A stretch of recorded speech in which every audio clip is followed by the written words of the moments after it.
I'm going to start recording now so that it will be all part of this little podcasting. I'm set up to record, so it'll record the battle map and the audio. Yeah, and specifically, just so I got my dates right, Rob, the session of 9:30 is the one that I think No, if you can recap me on 16? Yeah, 9/16, because that was when I was in the wedding, and 9/30 was when I was in France. Been a whirlwind month. That's right. So 9:16, my notes are light, but I will fill in the gaps. I can help you try to reconstruct it. Yeah. So, and Rob, if you've got it, I didn't grab the battle map that we finished up on 9:16. Right. The whole. Yeah, we finished up the whole. No, it was the second half of. Oh, that's right. Yeah. Yeah, it was the second half of the big. Yeah. Is that not in the handouts? I thought the courtyard. Oh, I didn't post. Scenario. I didn't post the completed one, the open one. Oh no! Wait, hold on. Yes, I did. It's there. It's in the handouts. That's the map. 925. Oh, I need to get into the right location on the map handouts. Yeah, here we go. So if you got the map open, Tremere. So what happened was, I think at the end of 9/2, where you were in attendance, we we were at sort of a cliffhanger moment where there were the ogres were, tossing people, citizens into the fire, and several of us, myself and it was you were still up on the tower. Still up on the roof. Yeah, you were still up on the farthest one. Fenric was on the ground at that up point. on the tower. No, he was still up on the tower because. No, you're right. Yeah, because the dude fell. Yeah, and died. That was the last thing that happened that Alex saw, I think. Yeah. So roughly, the battle scene looked. We were mid-battle. Didn't look terribly dire, but it didn't look great. So in 9/16, we finished that. The reason why my notes are light is it was pretty much spent finishing that battle off. And the major plot points were Gareth had died like 5 times. Oh man, yeah, over and over and over again. We kept reviving him to like 4 hit points, and then the ogre would just hit him again, and he would go down. But he came through it 5 times. He got revived. And so by the end of it, he was alive. Barely, but he was alive. We were able to save Yatma in a clutch move. Fenric was the ogres at the gallows had actually got Fatima up on the stool and the rope around her neck. But in a clutch move, Fenric used his crossbow bolt and rolled a natural 20 and actually broke the mechanism. Yeah, so the lever mechanism, so he couldn't trigger work. Yeah, and so we were able to save Fatima. Fenric's moving in on Fatima. That's what I heard. Definitely her new hero.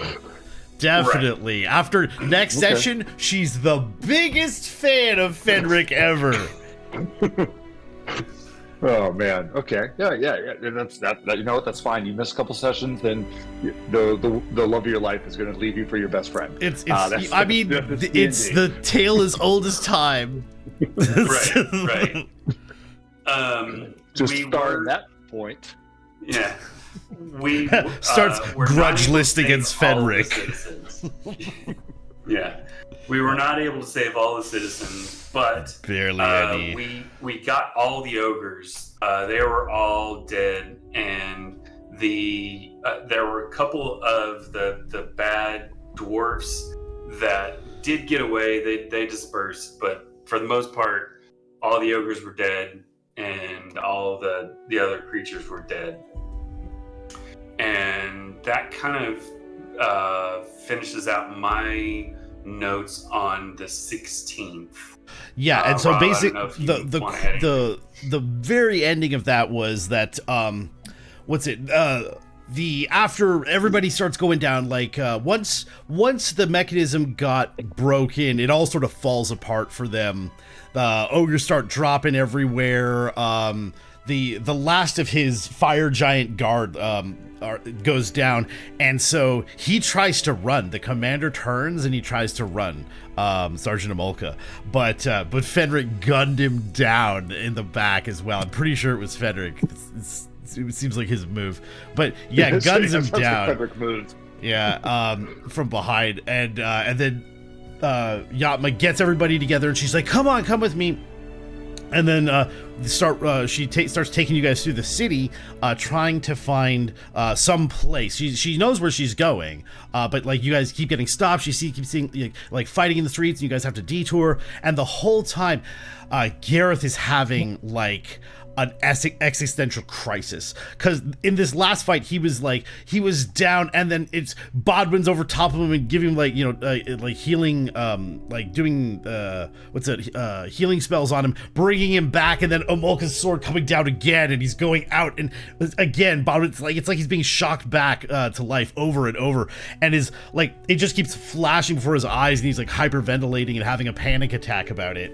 And then you guys suddenly end up in this basement somewhere, which is where I guess I can wait, I can't give you the link yet because we're gonna see what you think happened. But you arrive in this underground headquarters where it's full of dwarven civilians that are kind of huddled in corners and kind of talking in low voices.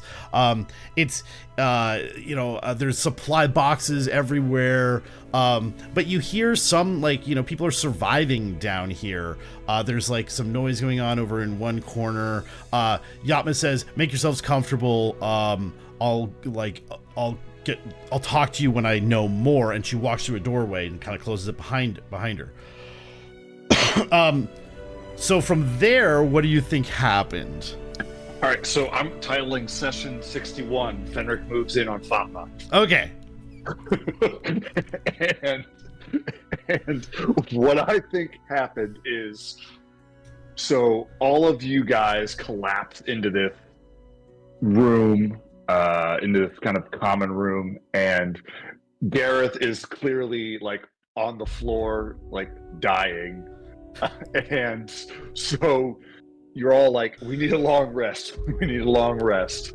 And so you take a long rest. That's the first thing you do. And then after you long rest,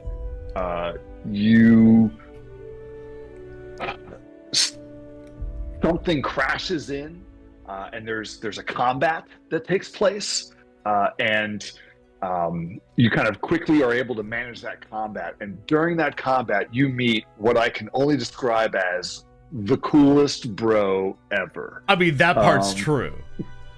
And it's like Gareth and that guy are really vibing, and you guys are hanging out and you're talking to him, and he starts to act a little bit suspicious.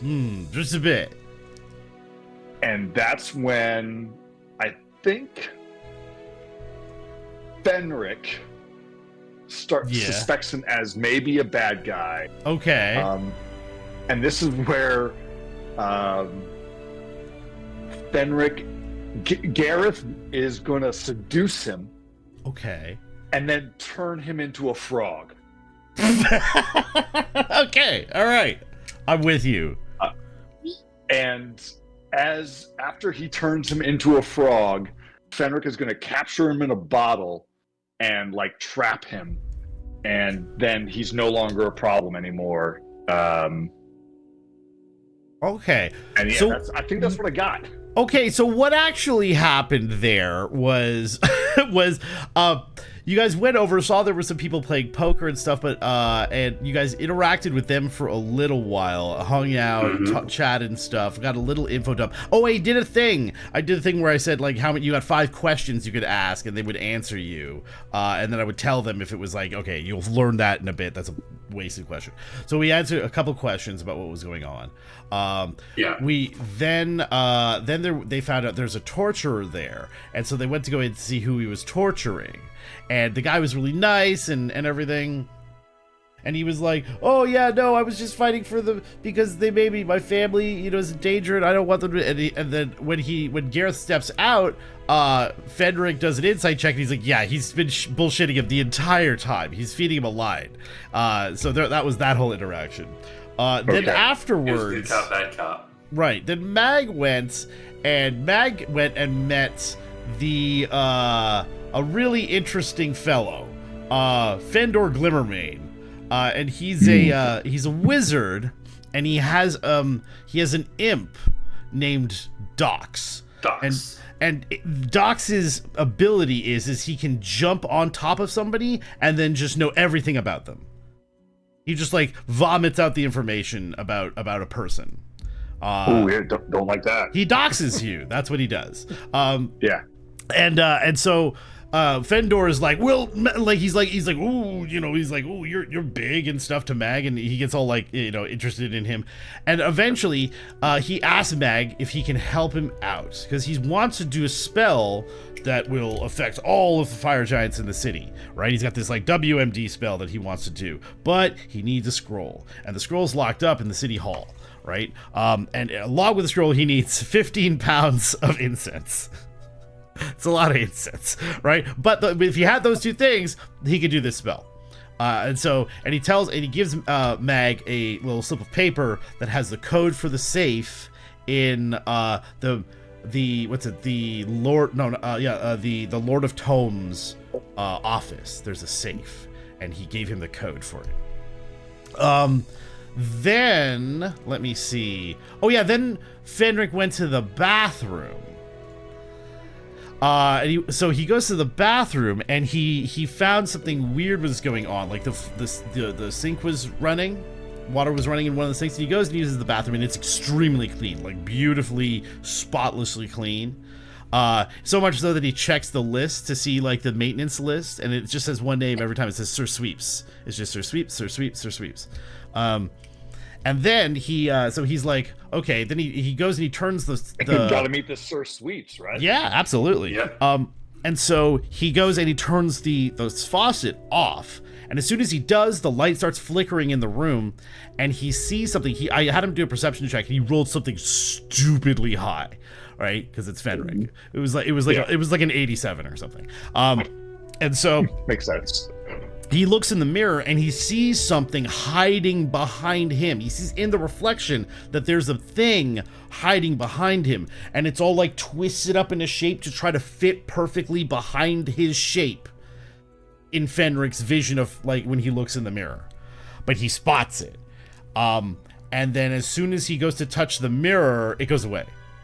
The light comes back on and it's fine. It's like a Final Destination moment, right? And then he's like, okay, fine. So he leaves. Then I guess he talked to the quartermaster for a while.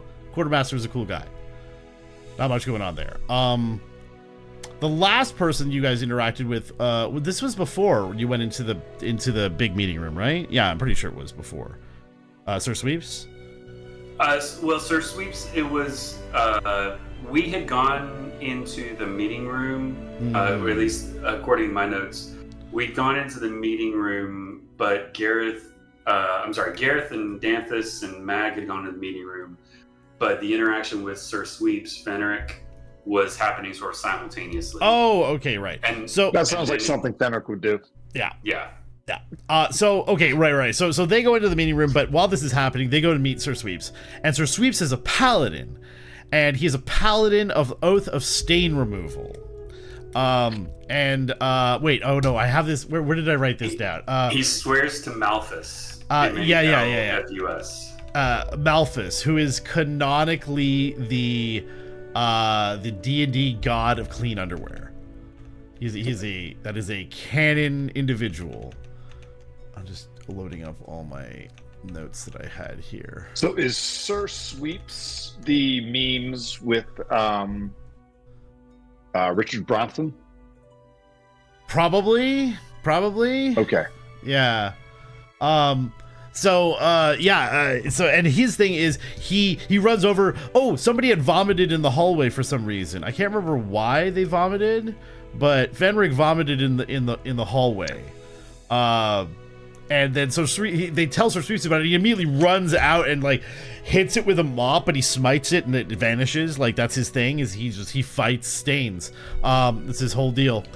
So and then he is super upset because something like he's obviously like a little on the spectrum in some way, right? He's a special boy. And oh yeah, all of his shelves are covered in parchment of scrolls and lemons, because he loves the smell of lemon fresh things, right?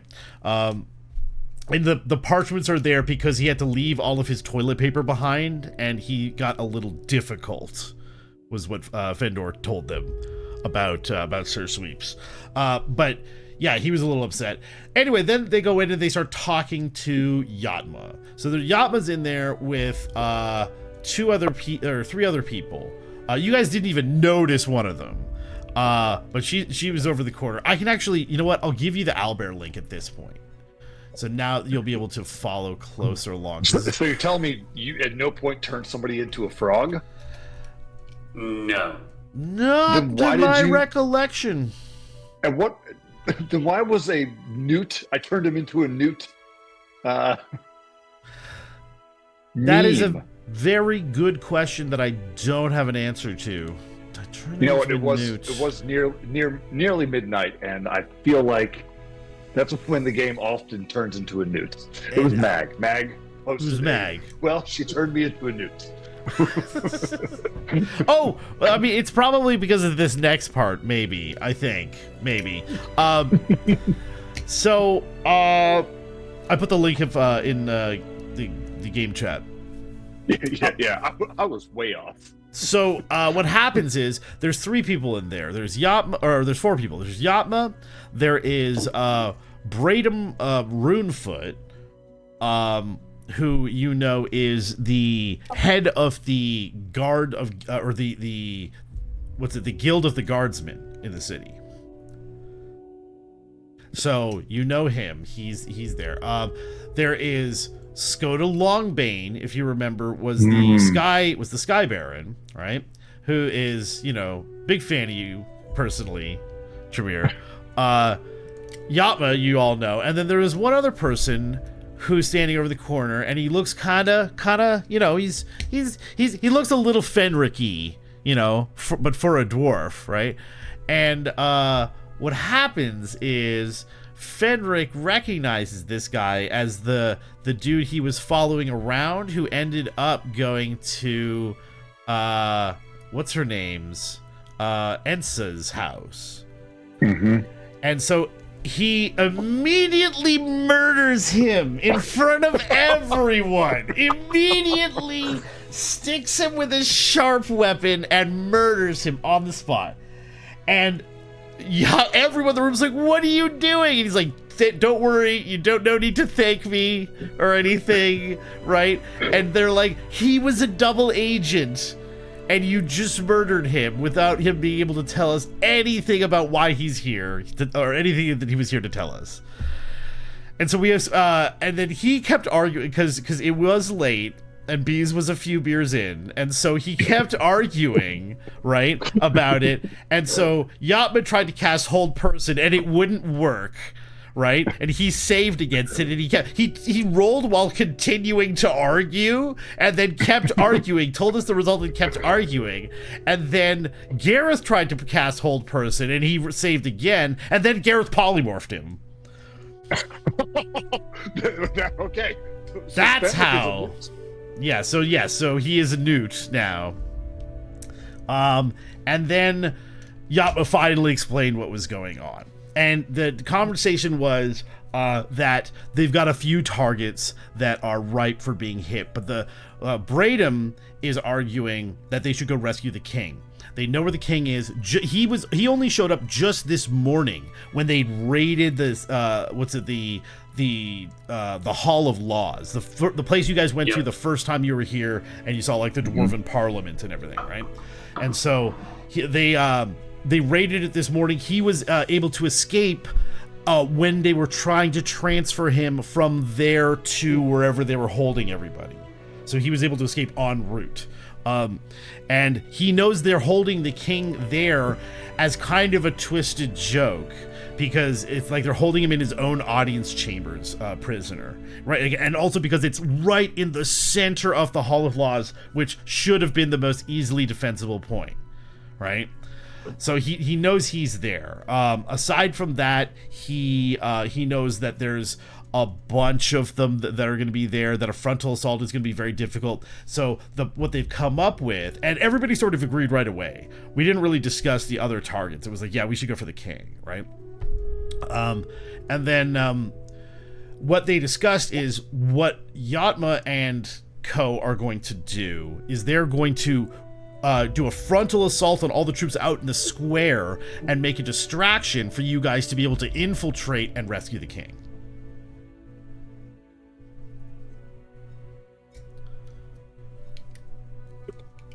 Well, you guys need to be a little more detailed with your meme game. That's all I got to say. But inspiration point for the attempt. It was an unusually low meme game session. There was lots to do. It's not like there was a lot of intense explanation, and so not a lot of time to put memes in, except for when Fenric. I feel like when Fenric stabbed that dude, someone should have been near enough to, like, that's why you don't. Oh no, but there wasn't though. There was literally him, the dude, and then nobody on the other side of him. Bodwin was in front of him, but he had his back to him while sitting in a chair, which is like the worst Bodwin can be. Yeah, and Bodwin's not going to stop anybody from doing anything, like, let alone Fenric. and in true Fenric fashion, like, he didn't even like Zach Morris timeout or anything. He just he saw the dude and was like, stab. Dude, he probably asked the question to Rob, like, oh, wait, do I recognize this guy? Rob's like, yes. No. What happened was I said, give me a perception check, and he rolled it, and I said, you recognize this guy immediately as the guy who you followed around that whole night and ended up at Ensa's, and he ended up at Ensa's door, and he goes, I kill him. Like, immediately I was like, wait, what? He's like, yeah, I kill him. I stab him in the neck and I kill him. And I'm like, okay. So now he's dead. Yeah, it's called Dungeons and Dragons, not you can't do that. No. It's there are consequences to your motherfucking actions. The game. Yes, there are. I love it. Oh, it's gonna be great. Oh man, it was a very interesting session. That's such a Fenric move, and only a move that he can pull off because he rolls 20s regularly. This is true. Well, shall we pick up where we left off? I guess you guys were going to go straight to bed and have a long rest. I think everybody already did their long rest, but you'll get one regardless. Yeah. But is there? But you canonically have been sitting and drinking with Carl Copperbottom while everybody. You haven't even talked to Yatma yet. Yeah, I was gonna say that there was a little bit of backstory. The Brokeback Mountain set of memes was Tremere's character and Carl, you know, bonding. That's the falling in love. Bonding, yeah. And I think canonically that should hold. We in times of war, you need a bro. And it's true. But I think one spin to this is the entire time I'm making this bond with what's his name, Connor Copperhead. Carl Copperhead. The entire time Copper I'm making bottom. this bond with You got that upside down. That's so. Oh man, he's so offended. Carl, he's like Copper. No man, Copper bottom. The other side. Copper bottom. The entire time I'm like buddying up with him, I'm staring down Fenric and Fatma to try and figure out like what their deal is. So Fatma clearly hates him with to the depths of her soul right now for him murdering. I'm also trying to make Fatma jealous. That's the intent. So whatever I need to roll to see how successfully I am making Fatma jealous. Okay. Oh yeah. Okay, with so Carl. give me a performance check at disadvantage. That's what I was hoping you'd say. I'm such a performer. You know what? That's a 13 at disadvantage. You know what? Not too bad. Not too bad. Okay, so you're tried real hard, and you're pretty sure girls are really into that kind of level of effort. You've heard that somewhere. You're pretty sure. Yeah. Yeah. And so as I guess it's been decided we need a long rest. We're getting we're gonna go rescue the king, and it's getting late. I'm gonna walk over, and I'm gonna give Carl a hearty pat on the back and be like, I'm sure we'll meet after all of this, and we can probably grab a couple brewskis again. And he goes, really, really good to meet you. And Carl, he shakes your hand real firmly, and he goes, "Aye, lad, one way or the other, we'll meet again.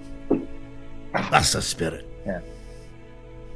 So refreshing. And you're just like really grim, but really, really, really genuine people in such hard times. Mm-hmm. And so Shamir's gonna stoic. shake his hand, and then just because we hadn't gotten a long rest yet to this point. No, not yet. And he is just going to fall into those sacks of grain and sleep right there. Sleep right there? Okay. All right. Okay, so because I've been drinking this entire time. Oh, right? yeah, absolutely. Absolutely. And, so falling asleep is a loose interpretation. Yeah. He definitely robs you while you're asleep. And no, not joking. He doesn't do that. No, Carl's a nice guy. He's a stand-up fellow. No, he drapes one of the empty sacks over top of you gently, so while you're snoring and everything, and you have a wonderful night's sleep. The next morning dawns. You have a crick about 3/4 of the way up your back from the angle that you were laying inside your plate mail armor while you slept. It's not too bad. It's not too bad. You're not sure anybody notices. Everyone definitely notices though. That you're kind of walking with this weird kind of stiff posture. The moment I see Mag, I'm gonna be like, Mag, you gotta crack my back, buddy. You gotta oh shit! Do the old Look, he got power. We're gonna be joined soon by Mr. Beast. All right, so yeah, you're up. All right, I'm gonna punch him in his goddamn dick the first time I see him for hitting on my woman. Yeah, I would say canonically, you guys probably got some room in the. I'm gonna say that the resistance sort of gave up their sleeping quarters for you guys, because they're nice like that. So I'll just quickly move everybody to the sleeping quarters, except for Tremere. I mean, I chose my choices and I stand by them. Hold on. Wait, no, there's Mag and Skull. Bodwin can sleep on the floor. No, Bodwin offers to sleep on the floor. Because that's Bodwin. Dang it, Skull. Why you gotta be in the wall like that? Okay, there you go. Alright, so it's morning. You wake up. And I definitely want to punch Fenric in the dick. Is that your first goal? Is that just going to be a situational? When I get the chance, I'm going to punch Fenric in the dick. It's going to be situational because I am also going to say, when I do it, I'm going to say you know why, because because he knows why. Oh man, it's you know what? Yeah, he's he probably deserves it even if he doesn't know why. I'm gonna drop hints before I do it, like just like casual, like that's loud. you saved Fatma, that's pretty cool. Like that's she kind of was talking about how you're her hero now. That's fun for both of us. Yeah, just dropping this, getting this mix going. People are up and about. You're gonna be, you know, you had out is food maybe. What's stomach rumbly. Or maybe evacuation of bowels. Maybe that's good first thing in the morning. What's Tremere doing first thing in the morning? Well, he's going to go for coffee. Coffee. So if there's a kitchen area, he's going to kind of wander right over here. there. Like, you know what? Let's say that like right over here, there's a bunch of like there's a couple civilians. There's a coffee pot set up, and they're all sort of like around. There's a couple of them. One of them kind of like gets out of the way, and he's kind of nods to you, keeps sipping his cup. And I'm gonna pour a cup, and I'm gonna be like, is there a jar for like little, like, you got to give some gold for make sure there's always coffee for everyone? Oh yeah, absolutely. There's a little like jar. Little jar. Even if the resistance, they need to raise money for coffee. It's true. Yeah. So I'm gonna pop a gold piece in there, and I'm gonna look at the guy, and I'll be like, Mondays, right? And he goes, and he turns to you. Wait, you say to this in Dwarven Mondays? In Dwarven, yeah, absolutely. It's Mondays, right? And he goes, it's Saturday, and he sips and he walks away from you, grumbling under his breath. And you notice that the mug that you have, it's a ceramic mug, but it came from a stack of mugs, and all of the mugs have this like this exact same pattern on them. It's this swipe of purple with this like kind of like horrible like greenish blue like swipe along the side. And you can't help thinking to yourself, why would anyone choose that to be on the side of a cup? And then as you take a sip, what next? Is Yatma awake? You're not sure, but she is a workaholic. You know that. So I think Tremere, having gotten his great night's sleep on the sacks of grain, is going to head towards the kind of the work area, and just kind of like he's going to grab another cup of coffee. Oh, and how does she take it? How does she take the coffee? Well, she's getting it black. Oh, okay, all right. You're gonna grab a couple milkers and sugar, maybe. No, creamers. No, he's confident that you're confident she's okay. Actually, can I do a history check if I have ever heard Yatma give a coffee order? Oh, yeah. Okay, let me ask something. Is Tremere how familiar is Tremere with getting coffee for a person, like or taking an order for people in general? He has had that one job. That's true. Time. You couldn't. He was a busboy. Yeah, you had that job. This is true. Okay, I'm gonna say make the roll an advantage. That is a 18. An 18. Okay. Yes. You remember specifically that she is lactose intolerant, but does like her coffee sweet. And then I'm going to dump a ton of sugar in there, because like if you like your coffee sweet, you actually don't like coffee. You like sugar with caffeine. Yeah, and I'm just going to dump it. And you specifically remember, because you remember her saying something along the lines of, "No, I actually prefer my men like I have my coffee." And then you were like, "Yeah, that's how I know that." And then you were like, "Yeah, like real sweet, like like Tremere." Yeah. I'm stirred up real good. Stir it up. Yep. Head on over there, and then I'm gonna like elbow bang on the door, like knock knock.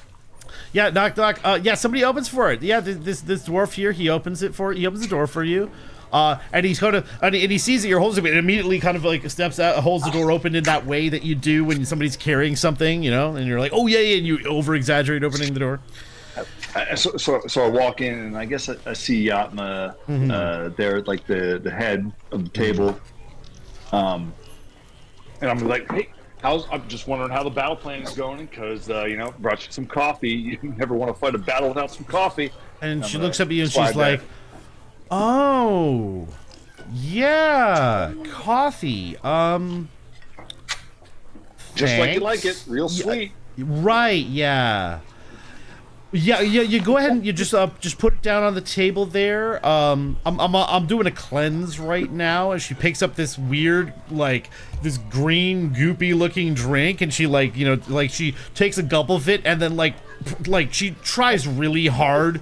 I mean, it doesn't take an insight check for you to see that she's like trying to look like she's enjoying this thing, and then puts it back down.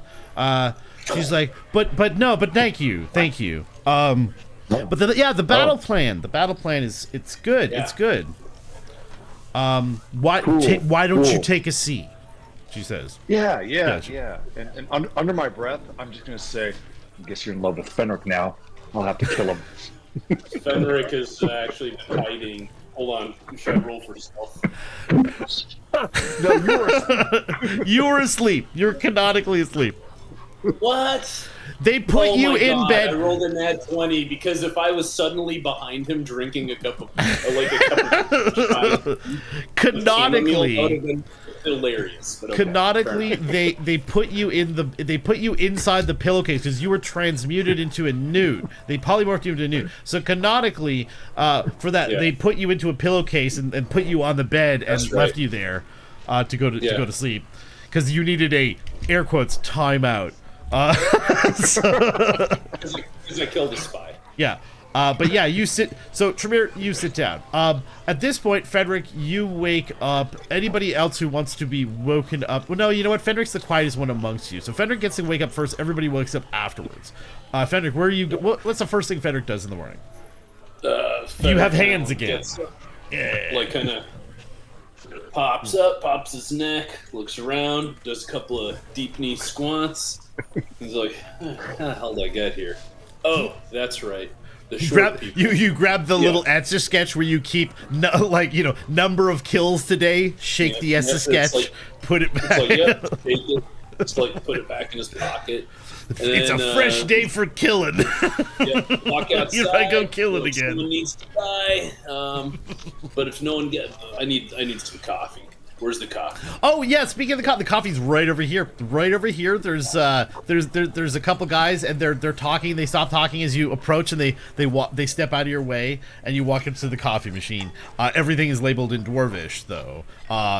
It's just a coffee machine, but there's only enough left for one cup. So Fenric is going to pour like 95% of it. Okay. There's a little tiny bit left. They're watching you. They're watching you do it. And then one of them sips, like he just looks, watches you. He's gonna do that. Wait, I can. He also, as the dwarf does that, Fenric locks eyes with it. All right, I'm gonna give myself a Constitution save. It's a nat 20. You're good. So Fenric is not fazed by him staring at me. And he puts down the 10% remaining in the carafe. As soon as it makes contact with the surface, as soon as you put it down, you hear both the doors. They just go.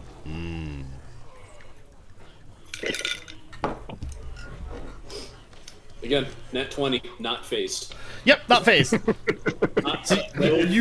You walk away. Where are you headed to? I didn't think I was going to roll above 10, but but as the dice spoke, and that's what Fenric does. It's true. He's it's true. Asshole, sorry. It's Fenric's on his villain arc.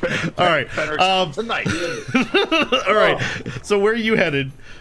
This is a goddamn game. So Fenric is gonna kind of walk back over this way to see if he can. Awesome.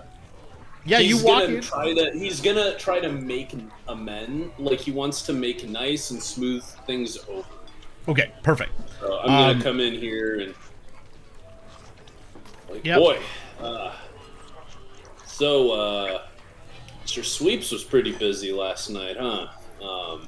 And everybody turns and looks over in this right over here where there was a really big blood stain just hours before. Not a sign of it anymore. And then everybody turns back and looks at you and they go, and there's just silence. Sips coffee. He's like, this is really good coffee, by the way.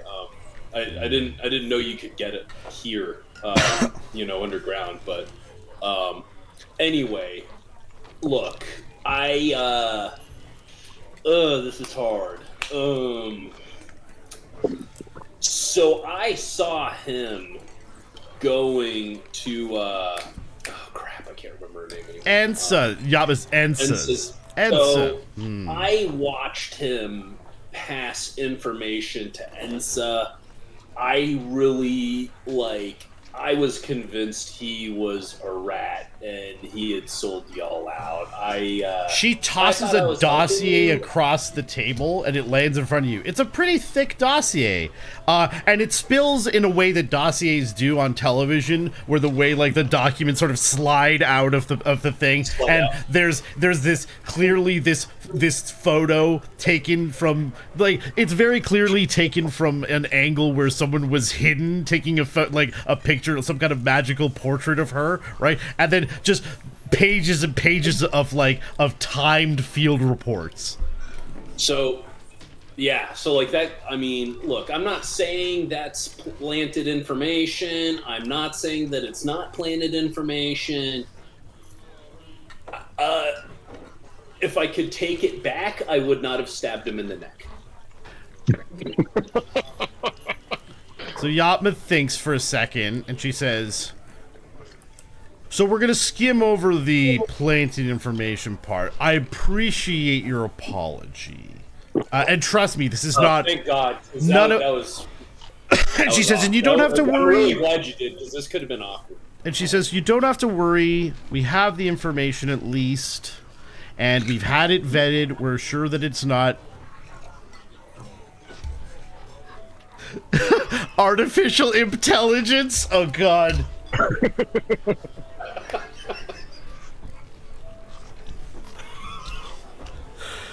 It's not artificial intelligence. Really hard to, I can imagine a world where it's very difficult to tell misinformation from real information. I can see how that would be a problem, but not for nothing, is Ensa still alive? She opens another folder that she has. She flips through and she hands it to you, and she says, alive and well. And you see one of these magical impressions, right? And there's a photo taken through a window of her sitting at her desk, leaning over, talking to another person at another smaller desk that's covered in little bags of money. And Ensa seems to be having the time of her life, because in one hand she's holding a big glass of wine, and she's gesturing, and she seems jovial and stuff, and she's like, alive and well, still in her office apparently. The dark dwarves have deemed it appropriate that she should keep her station. Interesting. So she hasn't worn this. She hasn't tried to wear the scarf yet. Is where I'm thinking. Okay. Right. No. If you give me a perception roll. Okay. 6,000. That's a 27.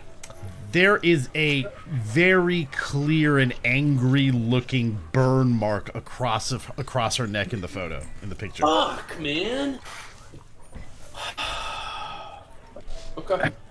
It seems as though the scarf did its job, but not to completion. God damn it. Okay. All right, fair enough. All right. It's a problem when a scarf reaches a certain age, you know? Yeah, it's not as potent as it was when it was younger. Okay, got it. So, croissants. They're pastry, selecting pastry. Yeah, so what do we do? Are we going to boost the king out, or what do we do? Yeah, the plan. So Yatma starts explaining the plan again as you guys wake up. Hold on, and then we gotta wake these guys up. Well, that's what I'm doing. Hang on. So the rest of you guys wake up. Actually, Bodwin wakes you guys up. He's gonna wander over, and he wakes Dampthus awake, and he wanders over, and he wakes everyone up, and he's like, time to get up, fellows. It's today's the day.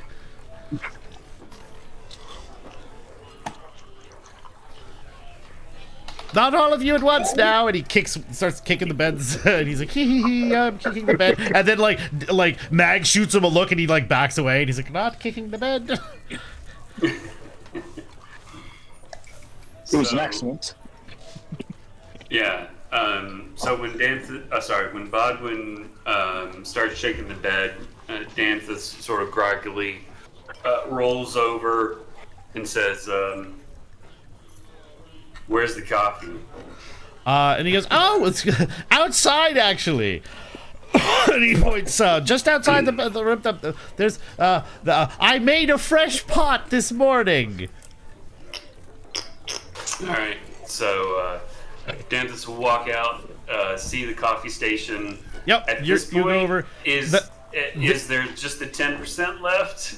Yeah, there's just a tiny little thing, and you look over, and all the instructions are in Dwarvish. You speak Dwarvish, though, don't you? I speak Dwarvish. You speak Dwarvish, yeah. So, it's actually pretty complicated. It tells you, your like, mother doesn't work here. If you drink the last coffee, you start a new pot. oh my god. So I look at the station, and I look over at the other dwarves and said, "Who's the asshole that didn't refill the pot?" And they both stand there. They're like holding their coffee. They look at each other, and the one nods to the other one, and the other one nods to him. And then the first one looks to you, and he goes, "It was your friend what killed that that lad last night." And then sips his coffee.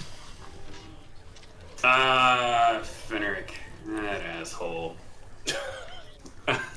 So do you want to? You gonna make fresh pot?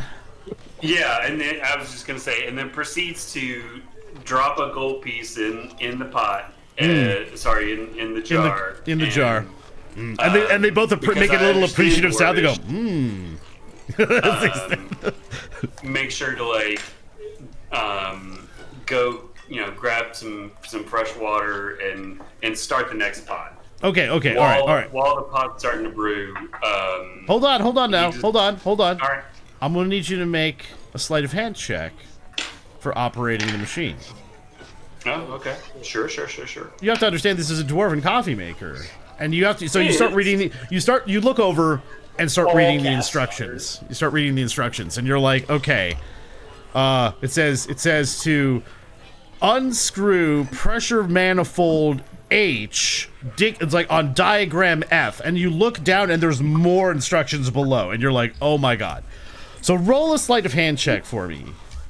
Yeah, well, at advantage, because you speak Dwarven. Okay, well that's even better. Good. At advantage. Well, that's still fine. Perfectly fine. So I rolled an 18 at advantage. Fantastic. You okay? You're like, shoot, you do that thing, and then it says step 2, and it says. And it says, fill beans. It's like fill beans to marker line inside grinder. And you're like, oh, there's a grinder.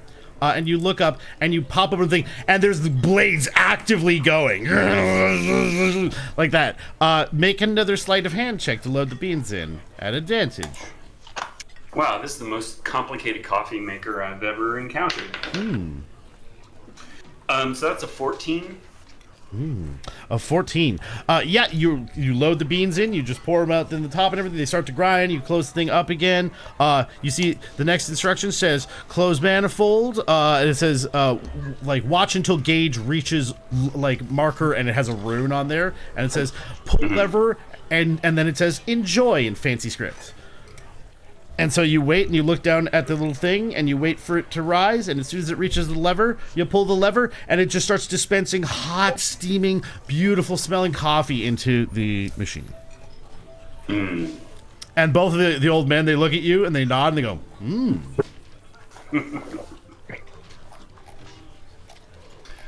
So, having made a completely full fresh pot, grab the next mug, blow it off, make sure it's not got any major dust in it, pour a cup of black coffee, and walk to the workroom. All right, you walk in there.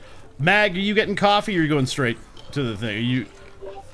Mag's not getting coffee. You're not getting coffee. He's going straight there. Okay. Gareth is Mag's been there for 10 minutes because that coffee took forever. So long. Mag and Gareth both watched the coffee being made. It started the process and was like, nah, I'm not standing around. We're gonna go.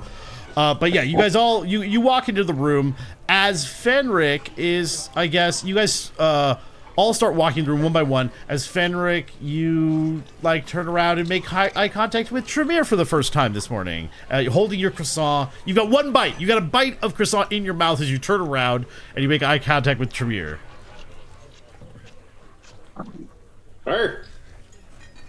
Hey. You look better. Hey. You look better. I feel better. Me and Carl really had a lot of time to catch up and really process feelings.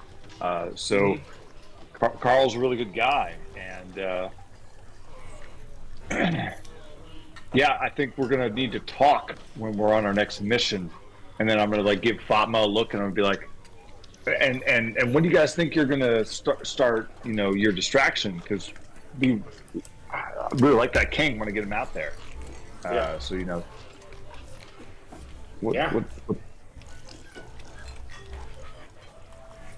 but yeah, Fatma. We got stuff we gotta. Yeah, I mean this. We gotta save the city. Like at least try. I mean, do or do not. There is no try, right? Right, Fatma, right? Or do or do not type people. We're not trying people. She's like, yes, I would prefer that we succeed. That would be preferable. Okay, so what have we got for a plan so far? Well, correction. What have you guys got for a plan so far? We just got here.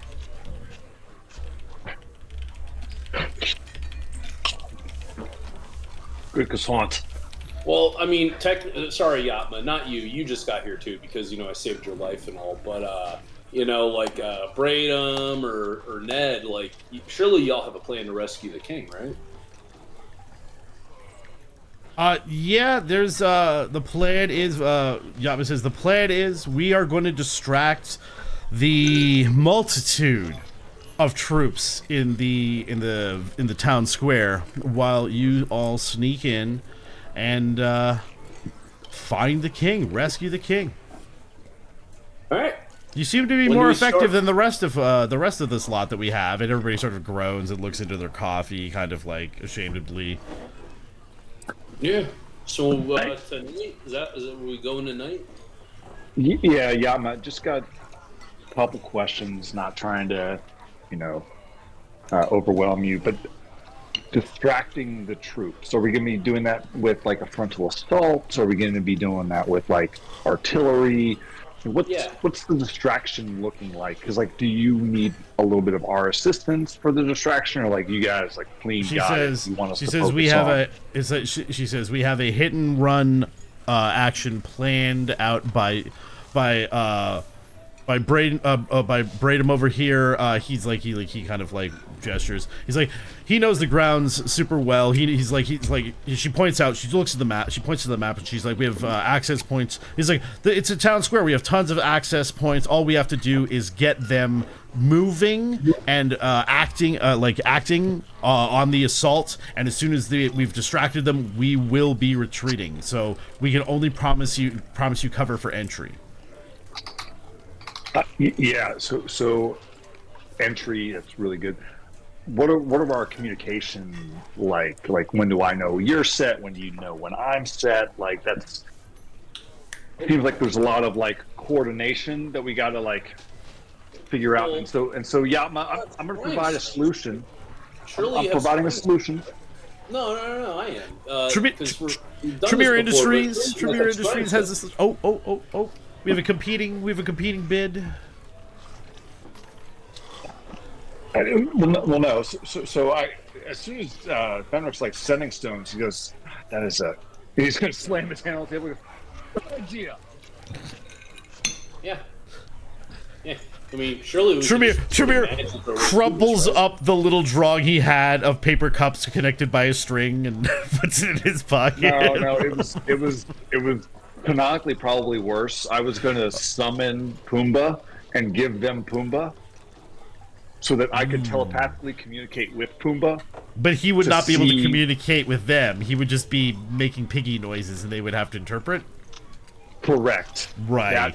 I can see how that is not as good a plan. Yeah. And so the paper that Premier is crumpling up is literally a drawing of Pumbaa with them. I want to be like I kind of wish that canonically like Tremere pitches the idea and then Fenric just like sending stones. He's like chewing the croissant, takes a bite and goes like sending stones, like through the bite of croissant, and then takes another bite, and then Tremere's like, yes, that's a better plan, and then just like that's what happens. Meanwhile, Gareth is in the corner. He's actually drawn a blueprint for the original. Right. Turns the page in his sketchbook. Crumbles it up. It's ridiculous. But he's actually got in the drawing. He's drawn a little area inside, and in, like over the side, he's written a note. He's like Trojan horse ? Right. Okay. So she's like, yeah, we're gonna do the hit and run. Where you guys want to go, like gain entry, is up to you. Right now, you guys met the mailroom guy. It was Gareth. Yeah. Who was it? Gareth or who went up to talk to? It was you. It was Danthus. Danthus went up and talked to him and befriended him, and it ended up getting the mailroom key. Right. So there's three entry points: the mailroom, and it's side entrance 1 and side entrance 2. I can't remember what they are, but we actually got a key. So we can just quickly. So you have a backdoor entrance already, unless you can think of another better way, way. You do know from that photo that you saw, Fenric, and also you got that ridiculous perception score. There's a door. There's an access door right outside Ensa's office as well. It looks like it leads into maybe like a waiting room that's like just outside her thing. So she obviously must take meetings or meet somebody there who frequents in and out. This definitely sounds like her MO. And that's the same building, right? Same building. Same building. Okay. All three lords have an office there. Braden turns around and he starts saying, he says, all three of the lords have an office on site. I myself have kind of an anti-chamber office to the Lord of Wars.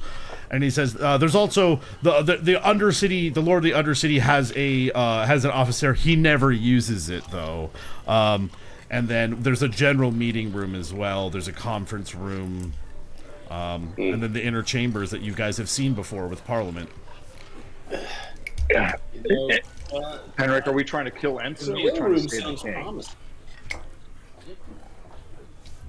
Mailroom does sound promising. I don't know. Because they got to get, because the mail has to get in. Yeah, the mail has to get in, and it's usually, I mean, it seems to me it would probably come in through a back access door. Mm-hmm. You know? That seems 100% plausible. In fact, are they? Here's a question: are they still getting mail? Is the mail still running? Braden was like, honestly, he doesn't know. You'd have to ask it's like if you know a guy who worked in the mailroom, he would know. He would know better than I do. Let's we should ask the mail. Let me poke my head outside. Ask the mailroom clerk. Hold on. Hey, excuse me, good sir. You put your head out and he looks up. He's like, Is mail still moving around? Around the city, or just to the government, or not at all? He looks. He thinks for a second. And he's like, if they are the only one they've replaced all the runners. I can't imagine anybody would be running mail for these fire giants. Here's my thought: if we hid inside mailbags, then that would be a way of getting us into the mail room. Then when we're unattended, we come out of the mailbags and we have the keys he's like, to the mail room, and we can use that to infiltrate the rest of the building. He's like, wouldn't that make the mailbags really heavy though? Yeah, but they're fire giants. They wouldn't notice. And he says, I guess you could try that. He's like, but I gave your buddy my key. Yeah. I'm just thinking. Yeah, I don't think getting into the mailroom is the problem, because if only we knew a really sneaky guy that could help us sneak into the mailroom. Well, I'm thinking that, but I'm thinking how to get everybody else in there.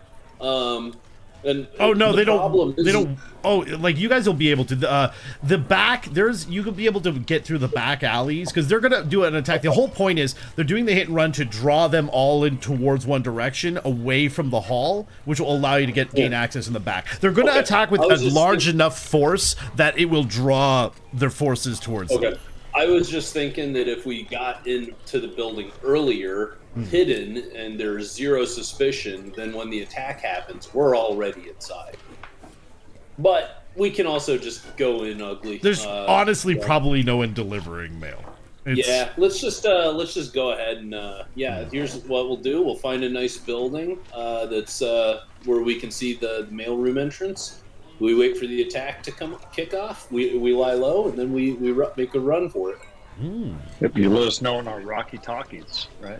Those sending stones. I like Rocky it. Talkies. Rocky Talkie. That's good. That's good. All right. Okay, so what I'm gonna do is you guys are gonna get ready. Everybody gets set. They're they get suited up, and everybody heads out to their locations to be set for the distraction.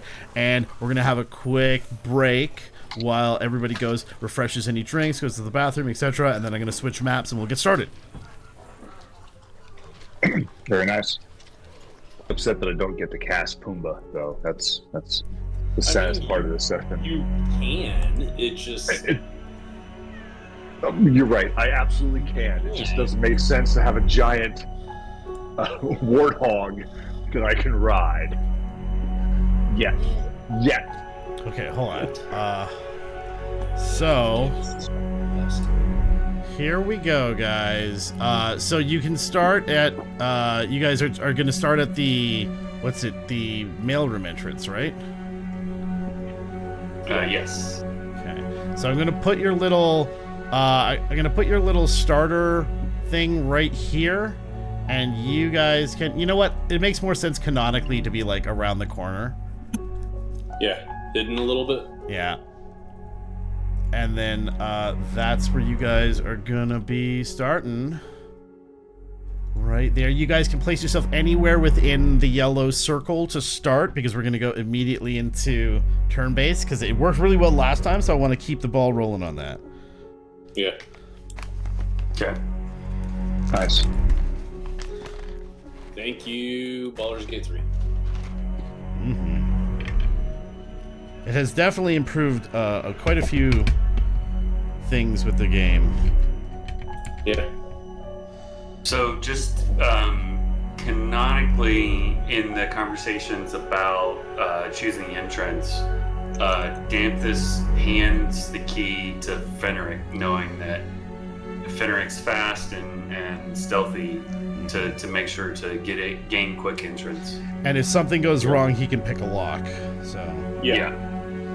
Is this Bodwin that's with us, or Bodwin? But he doesn't have to be. You guys get to choose. Do you want to take Bodwin with or not? Hold on, wait a minute. You guys look super small for some reason. Well, Bodwin He's better than nothing. in and around the building, right? Oh no, this is right. I think I do have the. Let me just quickly. Yeah, check I think he does know his way around the building. Yeah, no, he I does. think we should bring him because he knows his way around. Because didn't he work here?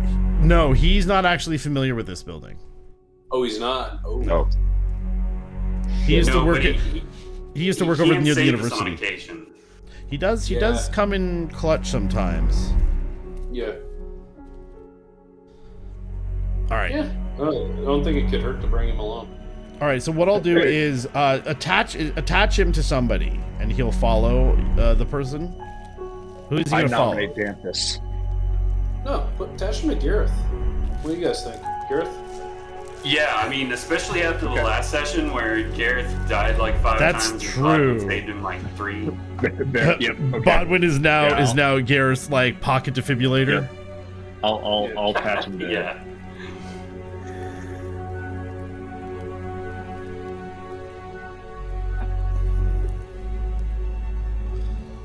Alrighty. There we go.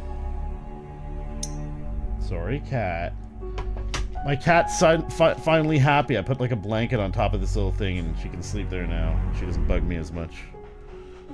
Freaking cats, man. So Gareth actually reaches his pocket out and goes, Bodwin, grab a hold of that, buddy. Grab hold of that pocket and don't let go. Yep. You're with me.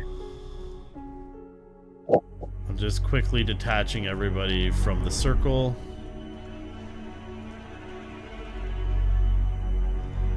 I think what I'm gonna do is I'm gonna use this mechanic more, and then maybe have mini games where you guys can potentially expand your deployment zone. Because I think that would be neat. Yeah. Like a Warhammer 40k like deployment zone type map. Yeah. Why not? All right. Let's do. I'm gonna add everybody into initiative order. Okay. Do you want us to roll initiative? No. It's just this will help us if we need to determine who's like what order people do things, right? Okay. As we go through. All right. So I guess are we all at this point? We're probably all just following Fenric, right? Yeah. Yeah. Okay. All right, so take us in, Fenric. Cunning action to hide. Let's see. That is a 30. I'm going to say canonically, somebody at the HQ cast Pass Without Trace on you guys before you left. Excellent. So that's a 40 for you. But it Right, adds so plus 10 to everybody's stealth roll.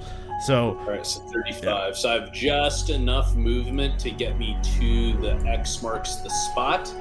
And I just want to check the door for alarms or anything. Yeah, and if everybody takes a 10 on their stealth roll, it means that everybody has minimum 20 stealth. So you're going to bypass most people's passive perception.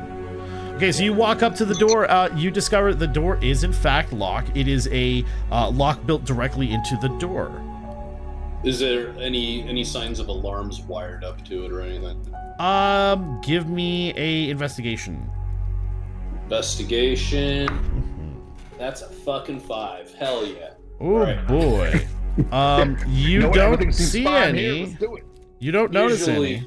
Perception covers me, but not this time. All right. It's fine. I'm gonna go ahead. I'm gonna pull out my little thieves kit. I'm gonna dab some oil on the hinges and unlock the door. All right, you unlock the door. Hang on. Really? There we go. You unlock the door and open it. And are you just peeking inside? Yeah, really, just a very subtle peek. Okay, you peek inside the door, revealing a room beyond that seems to be. Hang on, let me get rid of this too. You reveal the room beyond. It's. I mean, what can you say? It's a mailroom. There's a big ass table on there with heaped with packages and bundles of letters. There's shelves, those kind of metal shelves that you see stuffed with packages and letters. Some must be going in, some must be going out. There's sorting tables. There's a mail cart over there and mail bags stuffed full. Nobody in here. But you see a door to the to the south here, and then over kind of to the west there's a door there and a couple of windows, but otherwise it seems clear. Okay. So Fenric, maintaining eyes inside, is going to kind of wave everybody up. Are you going to stay outside while you usher people in? Well, technically this is my movement. I've used my movement. But maybe you open it and everyone's get in, and yeah, so I'm gonna sort of come all right, so everybody can get in. Yeah, so actually Tremir's gonna post up right where Fenric was and keep an eye on the outside and kind of wave everyone into the room as Fenric kind of gets into the room. Cool. Yeah. Oh, it also gives me here, let me just put a thing in real quick. Because in this sort of situation, Lyrian taught me one other cool thing that I can do. Hold on.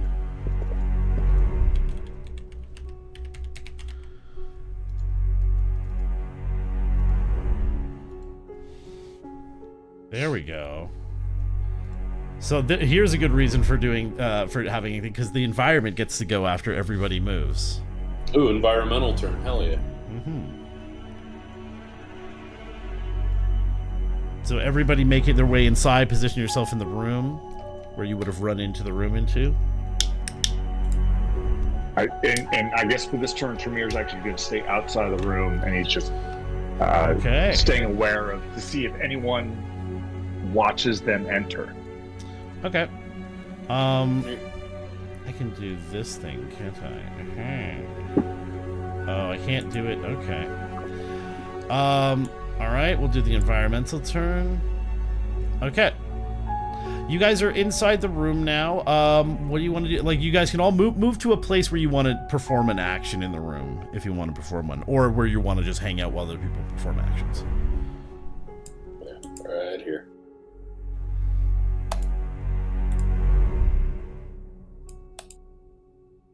Sure.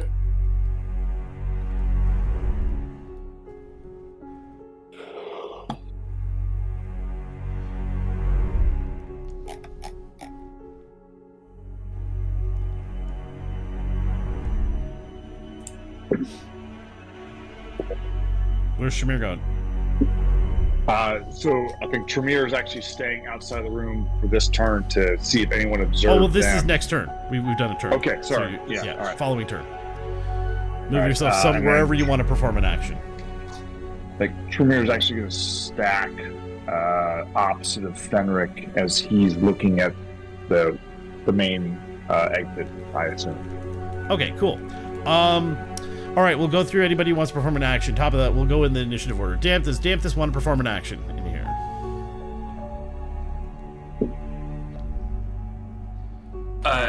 Yeah, just while looking around, just want to quickly perceive if there's any mail for what's her name? Ensa? Ensa? Yeah. Okay, but otherwise, you're going through the mail with the intention of looking for something for Ensa. In the bags of mail, or on the desk, or what are we talking? Because there's a lot of mail in here. Yeah, exactly. Just briefly scan on top, because I would imagine that anything that has been sorted is out on the desks. So. All right, give me an investigation check. Okay, investigation. So that is an 8. An 8. Okay, you scan your over the desk. You're mostly seeing on the desk. You're seeing this desk. What you're mostly looking at is at reports from mail carriers, and it's just a whole bunch of like ledger pages, basically, that just are detailing numbers of deliveries per day and everything, and what districts they go to, etc., etc. Mostly boring shit. How about we're skipping Bodwin. Here, I can take Bodwin out of the initiative right now because we don't actually need him in there right now. Gareth, is Gareth going to perform an action?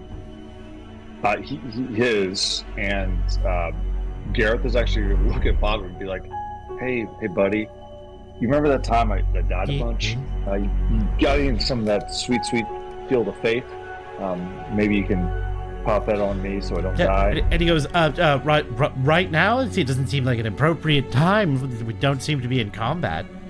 I feel like, have you met my friends? Because combat seems to just pop up, and I feel like some of that sweet how long does Shield of Faith last? I think it only lasts an hour, doesn't it? Yeah, that's a lot longer than dying. I mean, I suppose that is true. Up to 10 minutes. Up to 10 minutes? Yeah, it's not even. And Bodwin says, maybe we should wait until we seem to be in a more immediate danger?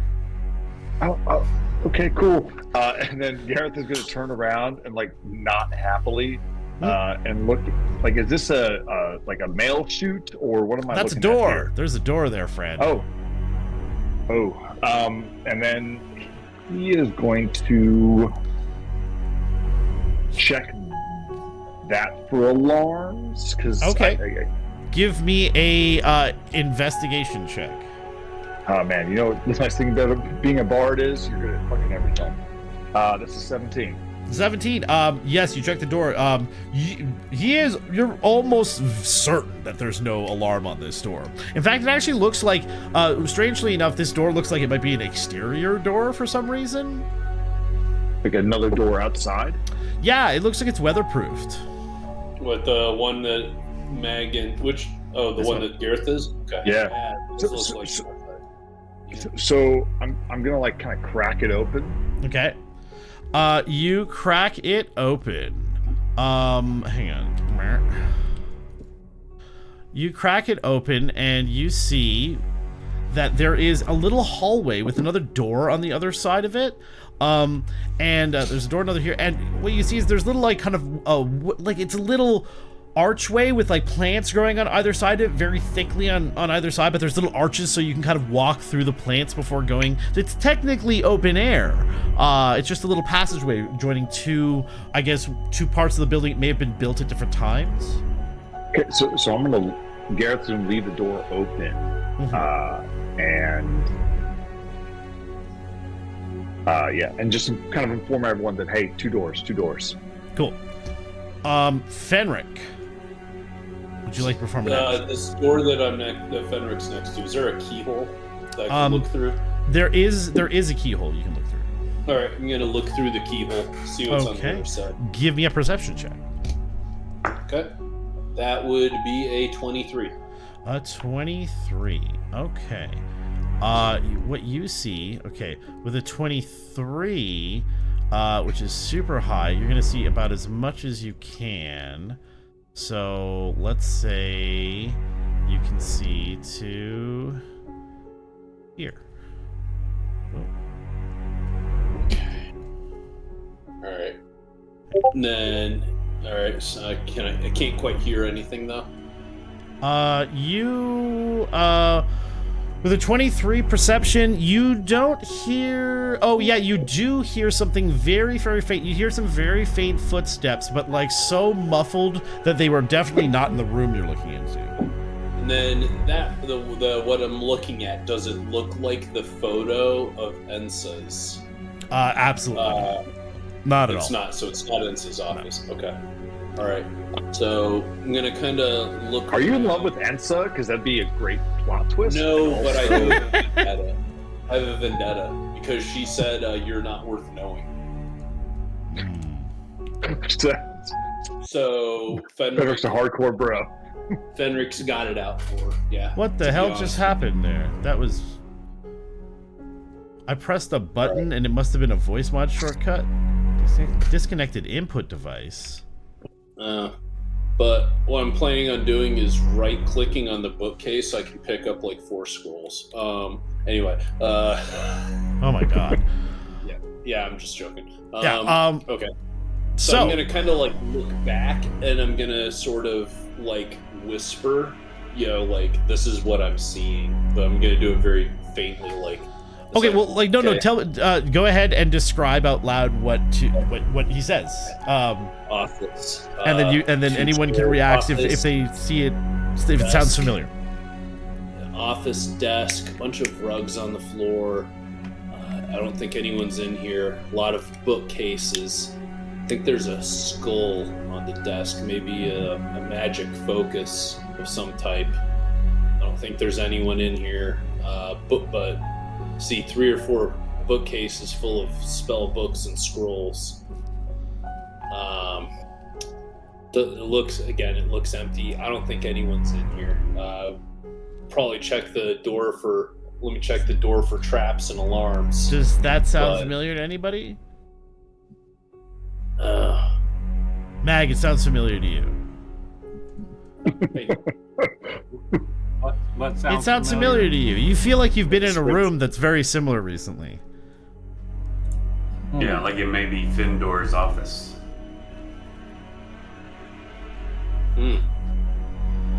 You recall that when you walked into Fendor's thing, you noticed that he had a lot of overlapping rugs and a lot of bookshelves and stuff, and he told you to look out for the Lord of Tomes office. The Lord of Tomes, yeah. This looks like a book nuts office.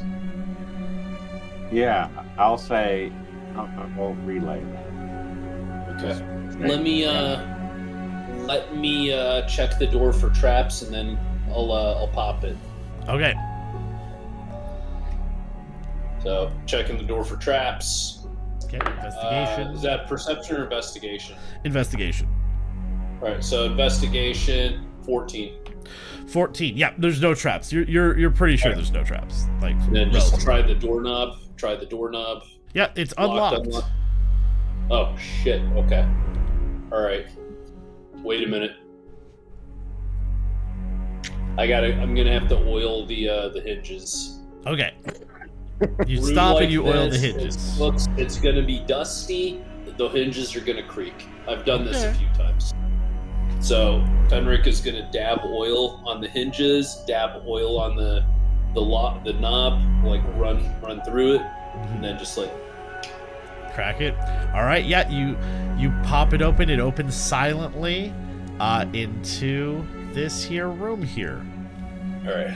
Then Fenric is gonna sort of So you walk in, and Platinum. you were right. It's incredibly musty in here. The air is very dry smelling. There's a ton of books lining the walls. You see there is an orb on the desk, and you immediately feel the urge to ponder it. There's also, a lot of random stuff in the room. There's like a gorilla skull or something on the desk. There's like these weird alchemy things in the corner. It's a fancy room. okay. I'm gonna sort of look around. I'm gonna be Cool. right here. And All right, then hang now on. I'm gonna Hang on. sort We're of gonna move. Wait. We're doing Tremere. Okay, so you've entered the room. Yeah. Tremere, would you like to perform an action? Yeah, as soon as the next room is open, Tremere's going to enter it, kind of flowing behind Fenric, and approach this door. And Okie dokie. knowing that we want to kind of like stack, is going to listen at the door to see if he can hear anything. All right. Give me a perception check. 12. How much? 12. 12. You can hear that there are footsteps outside. They sound almost like they're coming towards the door.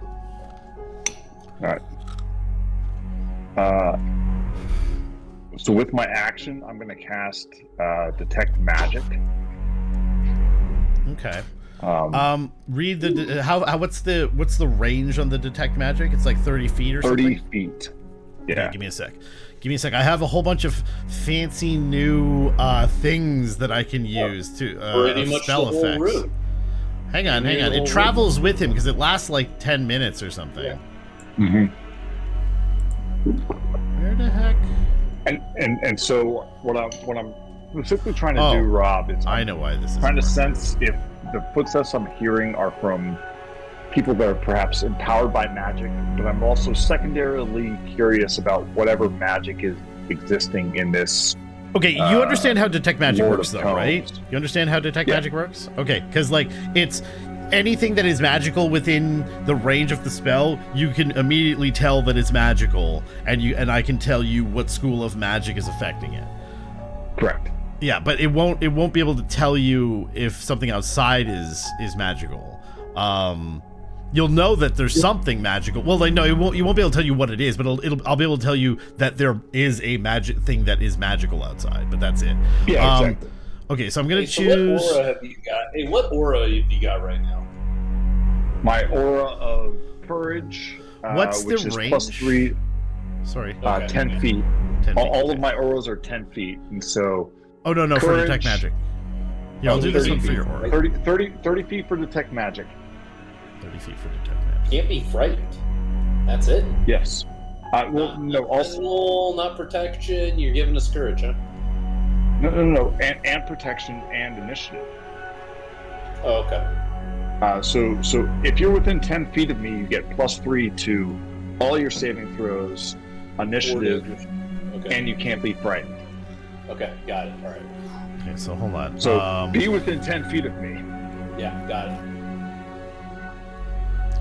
Let me just do this real quick. Yes. Okay, so you have what was that third power? detect magic. 17 was initiative and what? Courage. Being prone can't be frightened. But yeah, but Wait, the, hold on. What's the second- aura called? It's called the aura of courage. it's my paladin aura. And Yeah, so but just tell me what it is. Aura currently. Aura of. You can only have one at a time, Alex, I thought. Yeah, one at a time, I think. They're all active. Are that? They're No. all active. Really? Yes. Yeah, features and traits. Okay. At All 6th right, I'll just level. put aura then. Yeah, and auras. it's 10 feet. Yes. Okay. And this one will be a buff as well. And so it's protection, which is your +3 to all saving throws. Sentinel, which is +4 to all initiative, and courage, which is if you're within 10 feet of me, you can't be frightened. Yeah. And so I have 3 auras that are active all at 10 feet. Okay, so you have detect magic, which is yellow, and then you also have your aura, which is purple, and I'm going to add a second bubble to you, which is 10 feet, you said, right? Mm-hmm. You just have to be conscious. Yeah. That doesn't seem right. Nah, No, I'm reading you're- it. I you're- have the you're- same you're- thing, but I'm reading It's it. this. It's 10 feet, and then at 18th level, it increases to 30. No. I'm But saying it's not right basically- for the size. It just didn't look right. It's No, it's you're, not. you're doing 10 feet. It goes. I have to use the snapping. Circumference, not radius. That's 10. Okay, Yeah. so that's 5. That's Detect 10. magic is 60 10 feet is the radius, yeah. Yeah, I know. Yeah. So So this is 15. This is 20. This is 25. This is 30. Yeah, I have it's to in between. resize the. I have to So- resize these auras. That's a Yeah, good. okay. We got it. Oh, Yeah. wait. That So says. 10 feet is from Oh, Tremere it's really off to the then. people about like right here. yeah. Here. Somebody That's somebody from- measure out. Somebody okay. measure out 30 for me. Okay, 30. And then I'll- Tremier to 30 is. There you Yep. go. Okay, so there's your detect magic field. That's massive. Fuck yeah. All right. That's Okay, we're good. monstrous. And then well, my aura is The I have aura's the aura right now. So The yeah. aura's right now. Or it's about right. Yeah. Okay, so your detect magic. Okay, so you turn on detect magic inside a wizard's room. You are instantly bombarded with with things all over the place are identifying themselves as magical. Half of the books on the shelves are magical. A bunch of stuff on the table is magical. The green chair is magical. The stuff in the vials in the back is magical. One of the carpets is magical. There's magic coming from behind this bookshelf. And that's. Oh, and there's magic stuff on this table in the other room. Identify as magical. Yeah. Oh wait, there's magic in the mailroom, huh? Yeah. Right. Oh yeah, this book right there. It's the mag. I was less interested in the room, but more interested in the footsteps. Are those Outside the room. outside the room pinging as magical? Nope. No. Okay. And then I'm just going to be real quiet and kind of relay to the party that we are in some magical shit, but whoever's approaching is not. And so if we needed to kill them, it'd be real quick and real quiet. Okay. All right. So- Mag, do you want to take an action? Mag will come in here.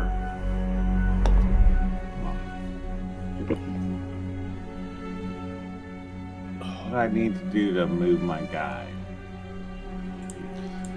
Hold on, one sec. I'm gonna try something real quick. Tremere, can you? If I do, oh wait, no, that's not right. I did the wrong thing. If I lock these, can you still? If you move, do they still follow you?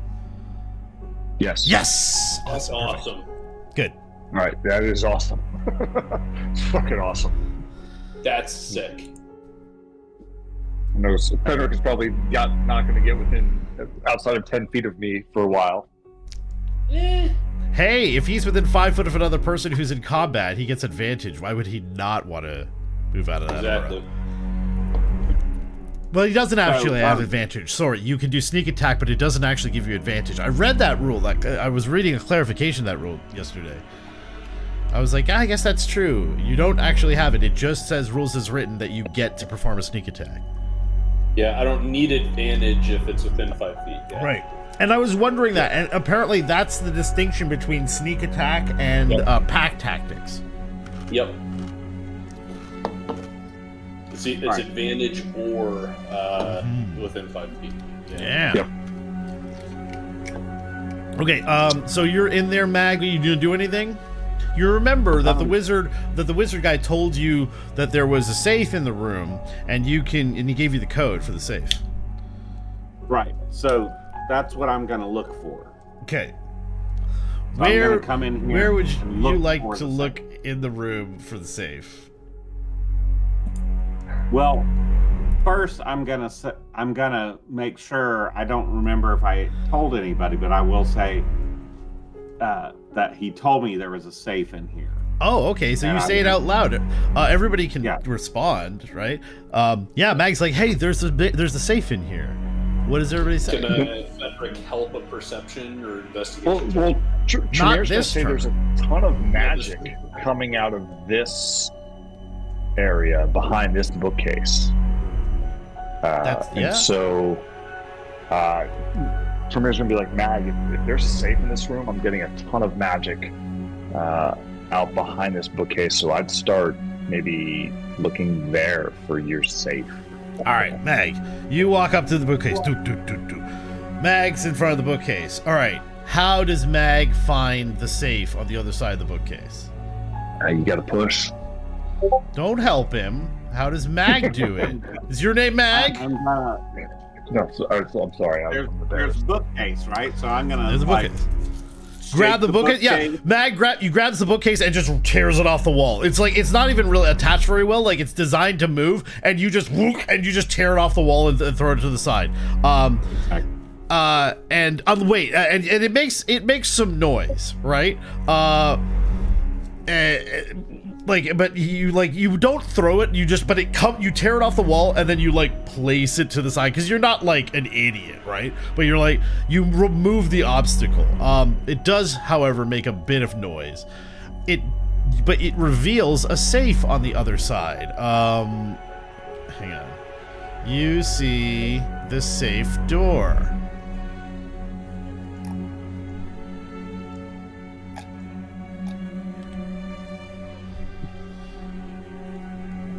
And there's a big old knob on it with numbers and then a spinny knob. Okay. I will let you crack the safe as a bonus action. Okay. So Mag will do it. Mm-hmm. Remember, Mag, what's his name? Fendor gave you the code, right? Yeah, he gave the code. Right. Yeah. He uses the code, and you open it, and inside there is a fancy-looking scroll that's tied up, and it's got a big seal on it, and a big medallion with a blue gem in the middle. He didn't say anything about a medallion. However, there is no 15 pounds of what do you call it? Incense. Of incense in there. You're shit out of luck in that department. 19-year-old girls were the most intimidating people.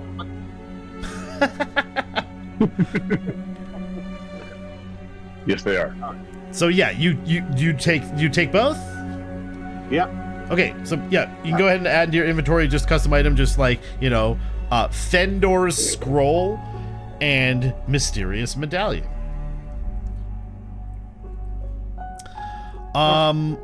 Who's left? Okay, it's the environment's turn. Oh boy, oh boy, oh boy, oh boy, oh boy.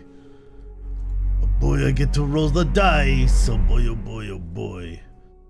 Where are my dice? Here they are. I'm gonna put this back over here. because I like it over here now. Let's see. Let's roll out in the open for this. Oh, that's what you know what? It's always something. There is one thing I forgot to open today. Haha. Caught myself.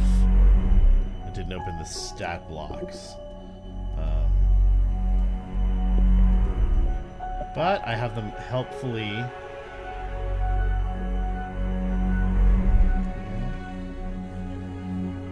There we go. That's them.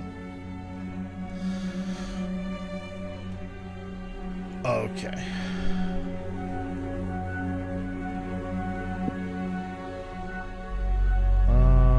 Perception +5.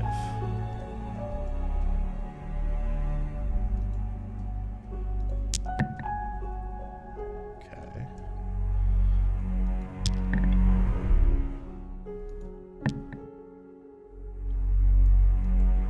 Group. That's a lot of people. Group perception check failed. They don't hear Mag tear the thing off the wall. And they continue to walk down the hall.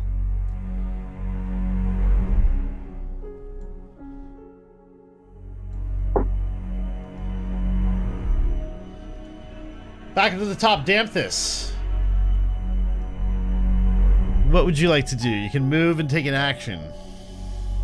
Okay, yeah, so... You're probably unaware of what's happening over there right now. Although, you probably heard Mag tear the bookshelf off the wall.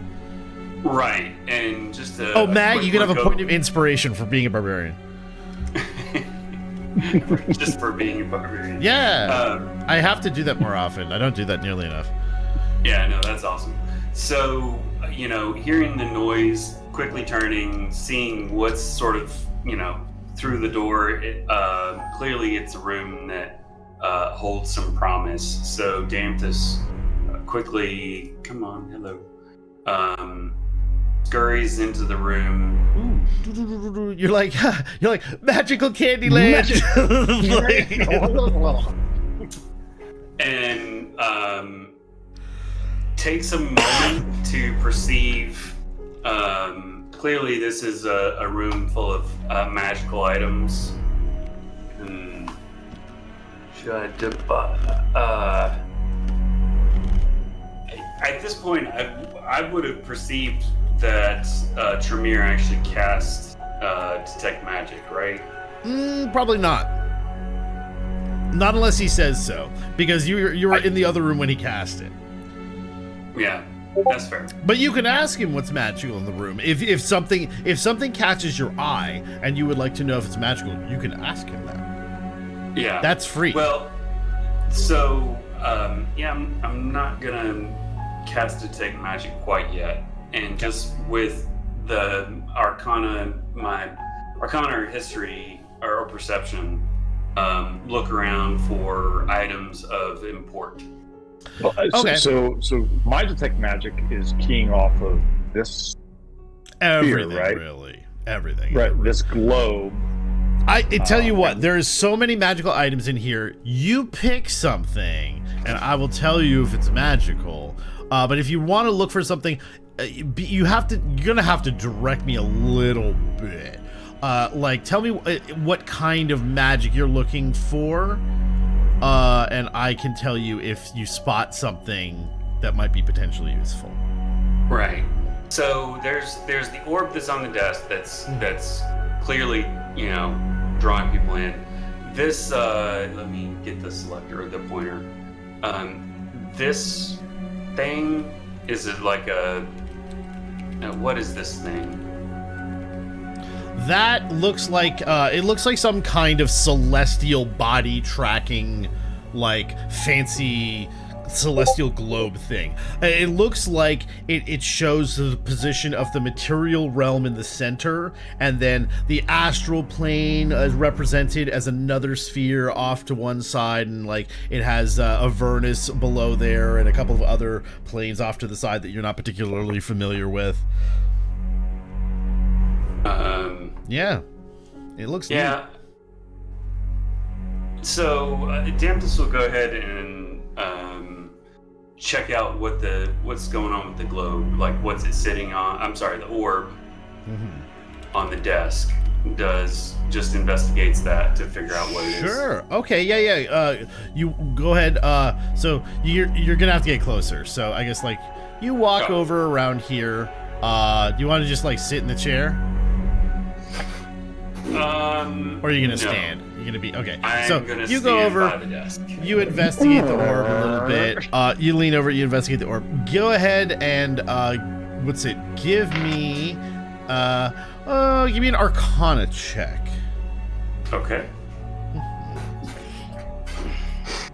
Arcana.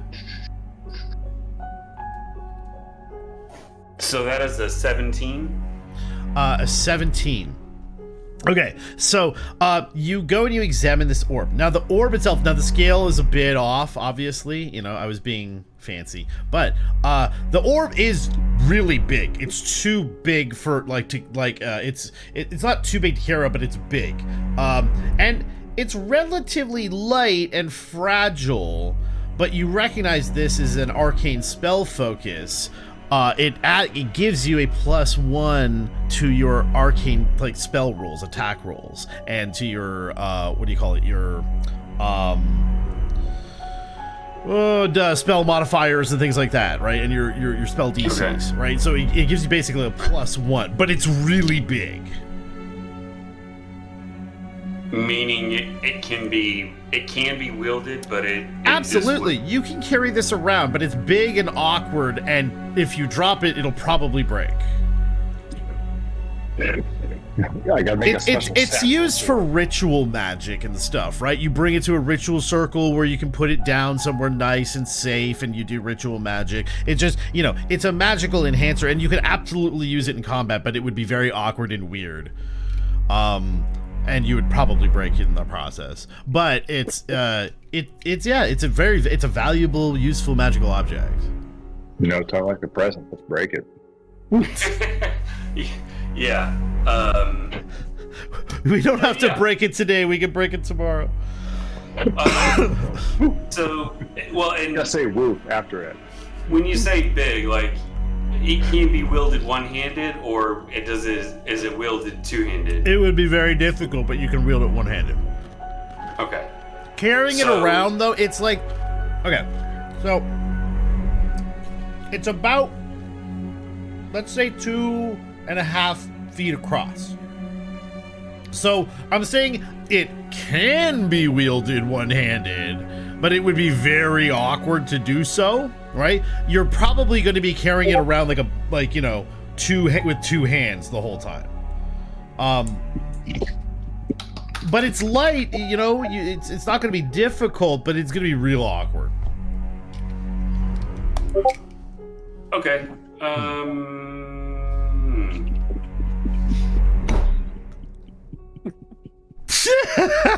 Oh my god. Yes, it's some people might say it's big. So, Dantis goes ahead and picks it up. Okay. And points to gets Mag's attention. Mm-hmm. It says, "Can you open up the bag of holding?"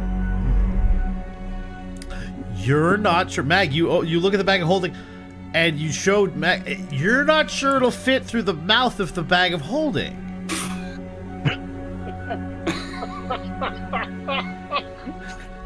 Fuck you.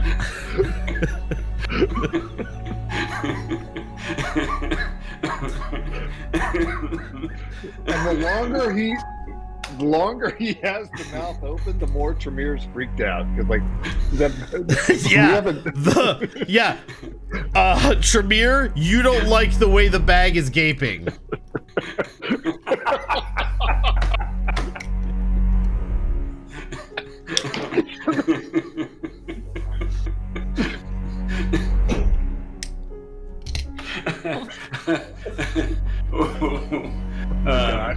All right. Well, nothing ventured, nothing gained. Dantis picks it up one-handed and decides he's going to use it for all it's worth in the moment. Okay. Okay. For now, it's not like if you try to do something very complicated, where like you can't just like pin it against your chin and do something. I'll make you roll an acrobatics for that.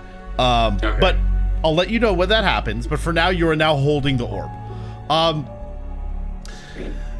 Gareth. It's Gareth's turn. You left Gareth all alone. Well, he's not alone. He's got Bodwin with him. Bodwin's like, he's like, sir. It seems like everybody's gone. We should maybe we should go join them. We're gonna pop to our movement, but so Tremere did mention that there was something magic in the mailroom. And so as they enter the threshold, Gareth is going to stop and investigate the thing that there was a book that Tremere said was magic. Well, I said there was all sorts of stuff on that table that was magic. Well, Gareth's going to look, or I guess investigate the table. But he is, as he goes to rejoin the party, investigate that table for the magical things that might have popped in Tremere's detect magic. Like I said, everything that you see on the table that is not a piece of paper that you actually see on there is something magical. Oh, even in the mailroom? Yeah, no, on that table, on the map that I made with all the little things on it, anything on the table that isn't a piece of paper is something magical. Sounds like him and Bodwin could look at it together. Yeah, so all this stuff, him and Bodwin. No, not just inside there. Everything on the table. Yeah. Not just within the This. Yeah. So I guess Gareth. It's almost like it's confiscated magical items. Yeah. So Gareth, as Bodwin is rushing to join everyone else, Gareth is going to grab him by the neck and be like, "Not so fast, buddy. We're going to look at this table, and we're going to see what is worth taking and what is worth leaving." Okay, give me a sec.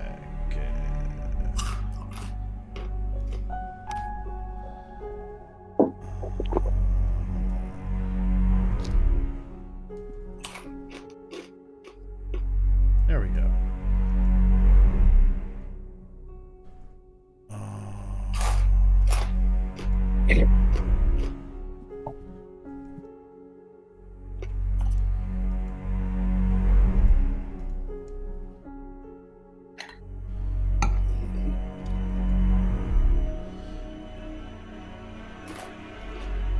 That's not right. Oh, no. Okay, I see what's going on here.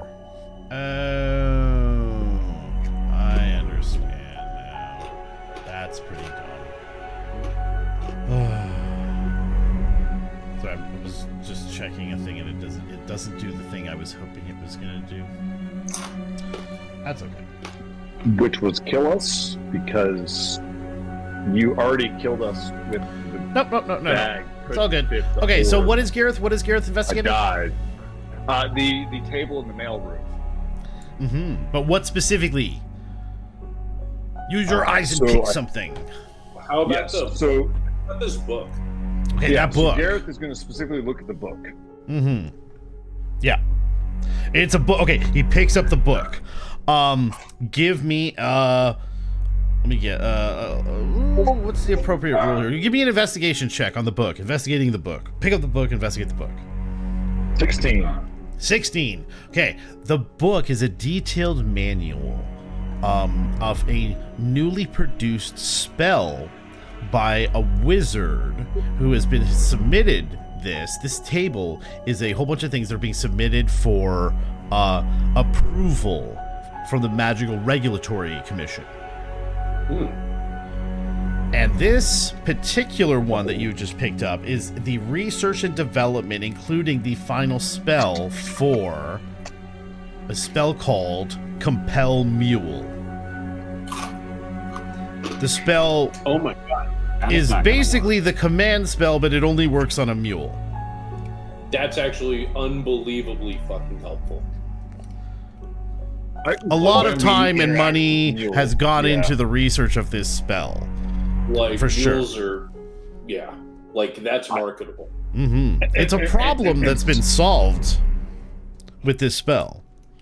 And so Gareth is going to pick up that and then kind of get I guess maybe a read off like what this table is, and he's gonna be like, Bodwin, pick up. You're a librarian, right? Yeah. I work at a library. I've been working at a library for a while. Yeah, so you're really good at carrying shit. So pick up all this Oh shit. man, not again. Ask him to clear like the entire table. Like, we're gonna go through it later. It's gonna be awesome. But like for now, what I need you to do is I need you to pick up all of this shit and carry it. There's no way he can carry all of that. You know what? Gareth didn't ask like excuses. He said, It's a physical impossibility. You can pick something for him to carry with him. I'll let you pick two things. Fair enough. But if you want to know what's on this table, motherfucker, you're gonna sit here and you're gonna spend turns investigating to find out what it is, and I'm gonna make up witty fucking things that these things do. But it's gonna waste your time, but it'll be amazing. And that's your temptation for tonight. Yeah, and so Gareth is going to say, Bodwin, pick up. Let me get my pointer on. This stack of papers. Okay, the papers are the only things that are not interesting. You need to learn to listen to me when I say things. Everything except the papers on that desk is a magical thing. This crate. Okay, whatever's in that crate. So you haven't opened it yet, but something inside. There's something inside there. Yep. And then, can he grab these scrolls or just one of these scrolls? Just one.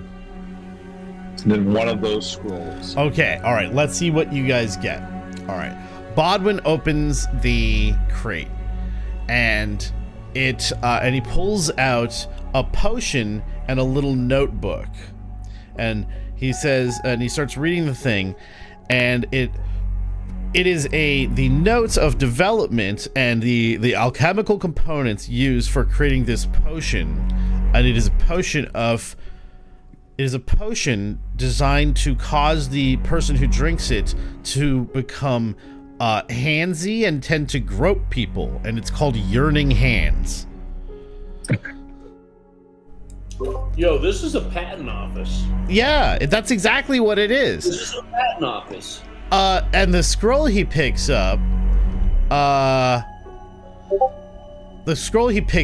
is a one-time use scroll, and the notes on the to attach the scroll have said that every time the scroll the wizard attempts to inscribe the scroll inside his book, the book it rejects the scroll immediately, and he doesn't understand why, and he can replicate his results. But the scroll, he seems to take fine to individual scrolls, and you look at the scroll, and he says, and he has an attached personal note. He says, "Damned this damnable spell. If I could get this to work, I'd be a millionaire." And you look at the scroll, and he unrolls it, and it says it's a scroll of cause beer.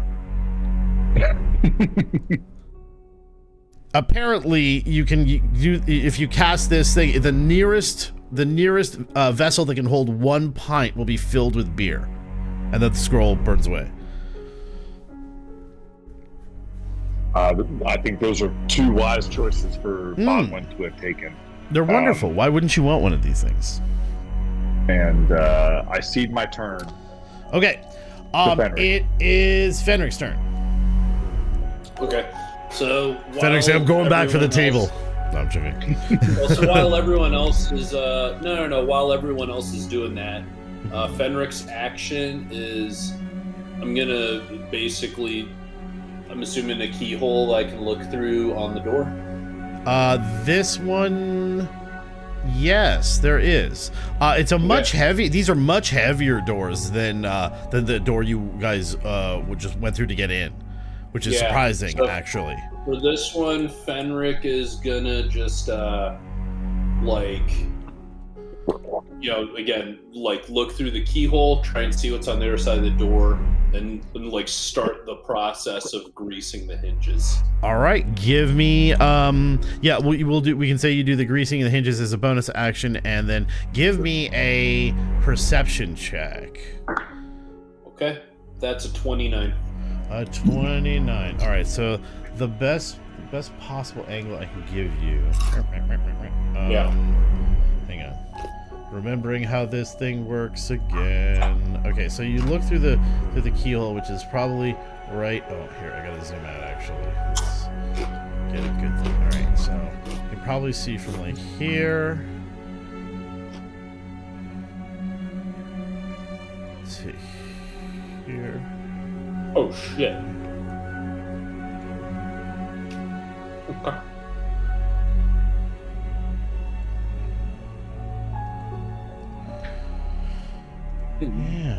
Yeah. There's a cheeky little patrol walking by. They don't seem to have Fenric noticed is gonna you. do some hand signals. Go, wait, and then 3, and then. Fenric, you know I don't speak Spanish. In the direction that they're going in. Trace. It's CSL. It's Common Sign Language. I was thinking Saving Private Ryan, where he's like, I see 4 panzers, Yeah. He's doing shadow puppets. It's pretty hard to screw it up, honestly. It's like 3. It's like, okay. So yeah, there's 3 dudes in the hallway. They're marching along. They haven't noticed anything. They're having a conversation in Dwarvish, which you don't understand, and it's muffled through the door anyway. They're big, heavy doors. They look like they may be like fire doors. Okay, yeah. Not the zombie doors. No. Okay. So then it's gonna be well, you technically, perception is a free action. You still have an action. I thought I was using my action to grease all the hinges. That was that's like a bonus action. You can do that super easy. But at this point, I've done 2 bonus actions, so okay. So you're just gonna hang. Really, okay. all I'm doing right now is Fenric is not concerned with searching the rooms. Fenric is concerned with getting ready to move to the next phase. Perfect. Okay, sounds good. It's gonna be Tremir's turn. Yeah, so unfortunately Tremere is also in the same space, and so as Fenric describes to him, 3 guys, short, walking, heavily armed. Great beards. Luscious beards. And then Fenric is he's like, Yatma, and then Tremere turns and looks, and Fenric is doing this.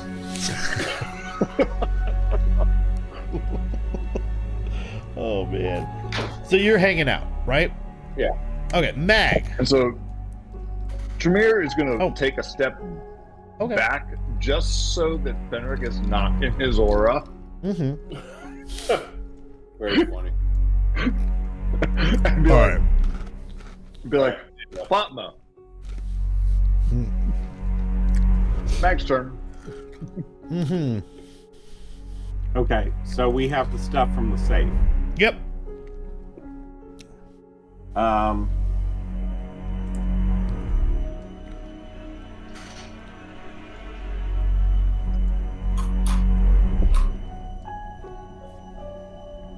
don't know. Mag's gonna go over to the desk and see if anything looks interesting. All right. You walk over to the desk. Give me a perception check. Yeah. Okay.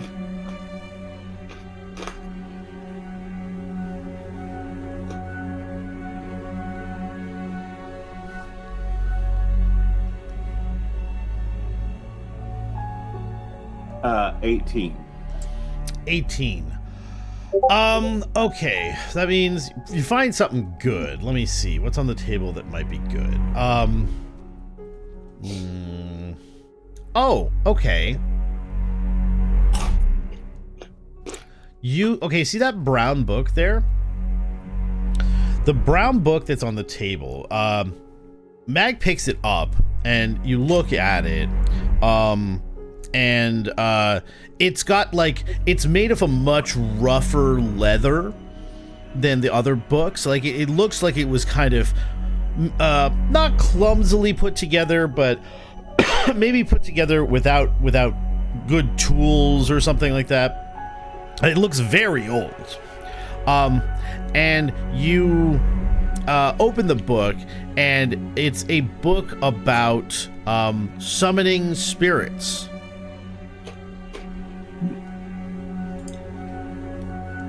Okay. And one of the things that catches your attention as you're flipping through it is there's an illustration of someone summoning a wolf spirit. And that catches your eye because you're like, hey, I like thanks. Yeah. Interesting.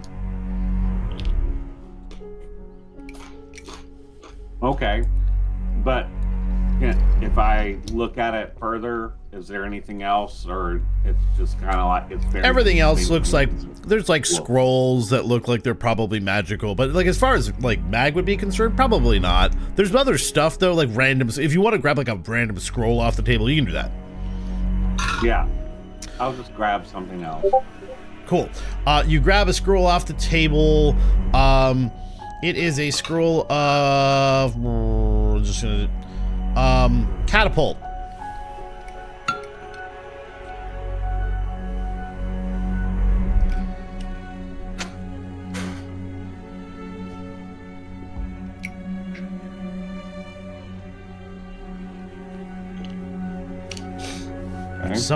Which someone used on someone else's familiar in my game last night.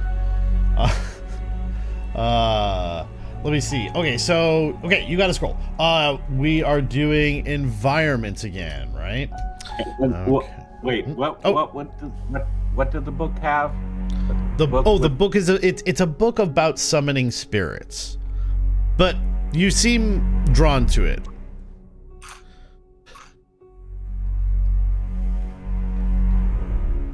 Yeah, okay. Just writing this down. Perfect. Okay, so now I'm gonna do the environment turn. Fenric, you see these guys mosey on. That away. They mosey on down the hall. And then we're back up to the top for Damthus. Now you guys, there is, what am I doing there? No. Go back to this tool. Okay. There is another door that you found this way too. What, the garden door? Yeah, there was the garden and then it goes to another doorway and there's something on the other side.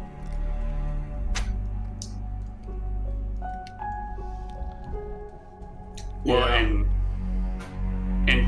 so there's that door, but the only other door sort of inbound is the one that Tremere and Fenric are right in front of, correct? Yeah, so that one takes us to the inner hall, but we may... Yeah, I mean, we can check out the other door just to make sure before we, peel it back like an onion. I don't know. Yeah, I mean, I think that makes a lot of sense.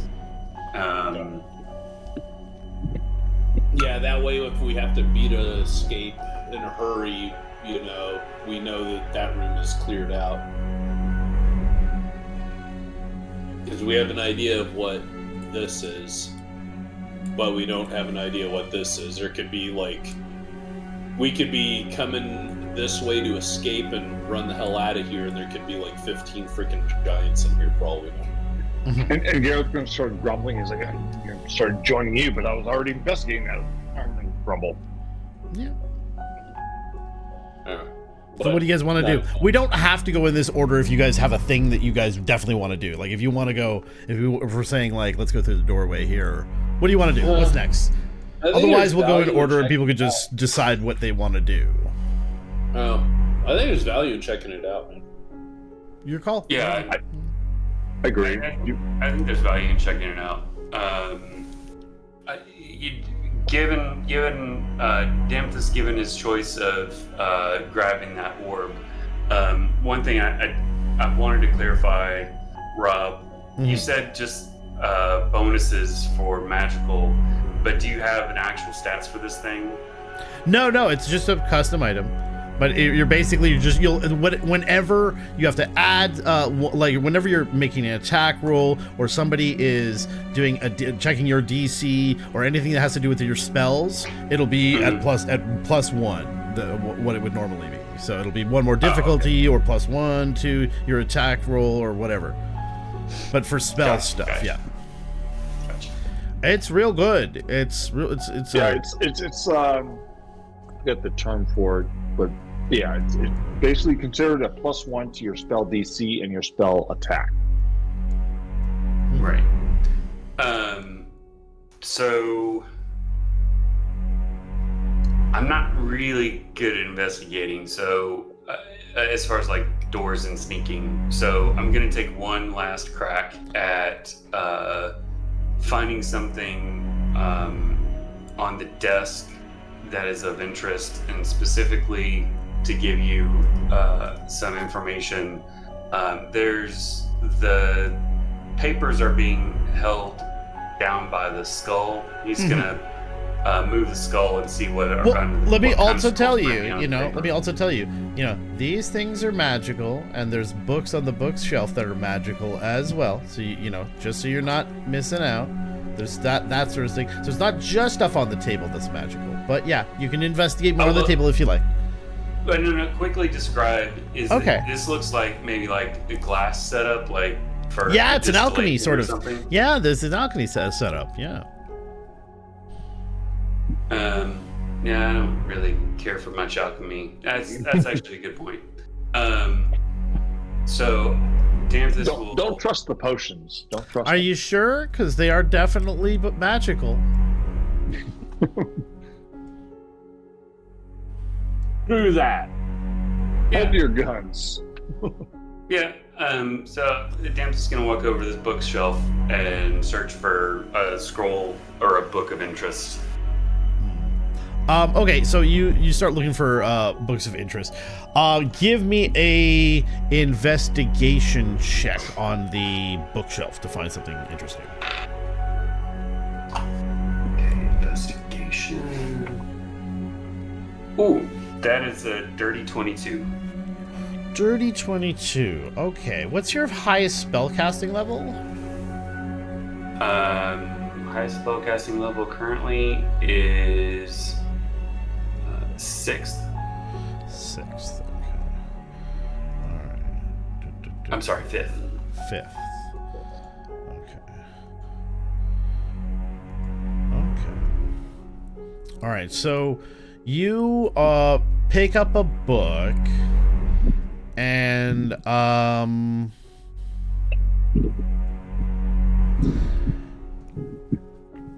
you pick up a book that's it's a wizard spell book, and you're flipping through it just briefly, and you see there's a couple of spells in there you for sure don't know, right? And then you quickly flip to the back to see what some of the best spells that they know are, right? Because of course you would do that, right? And there are two that catch your eye in the book. There's telekinesis, and there is where is it?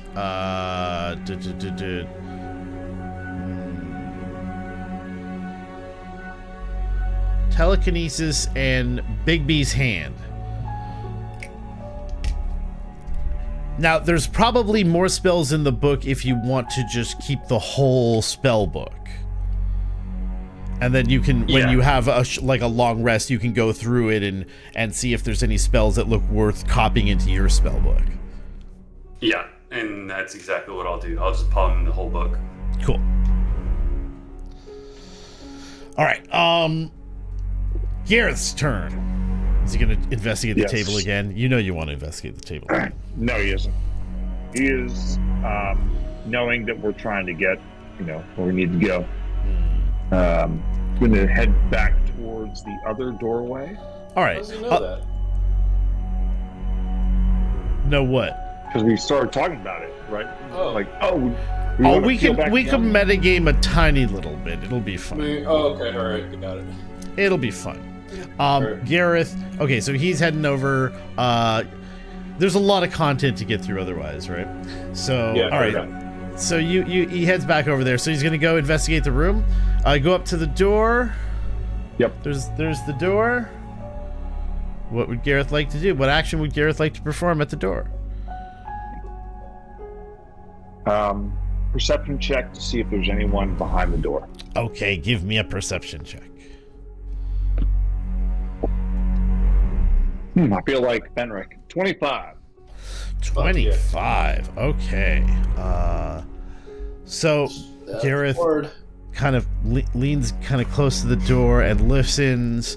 Doesn't hear anything on the other side, but very, very, very distant. You can hear maybe someone laughing off in the very, very, very distance.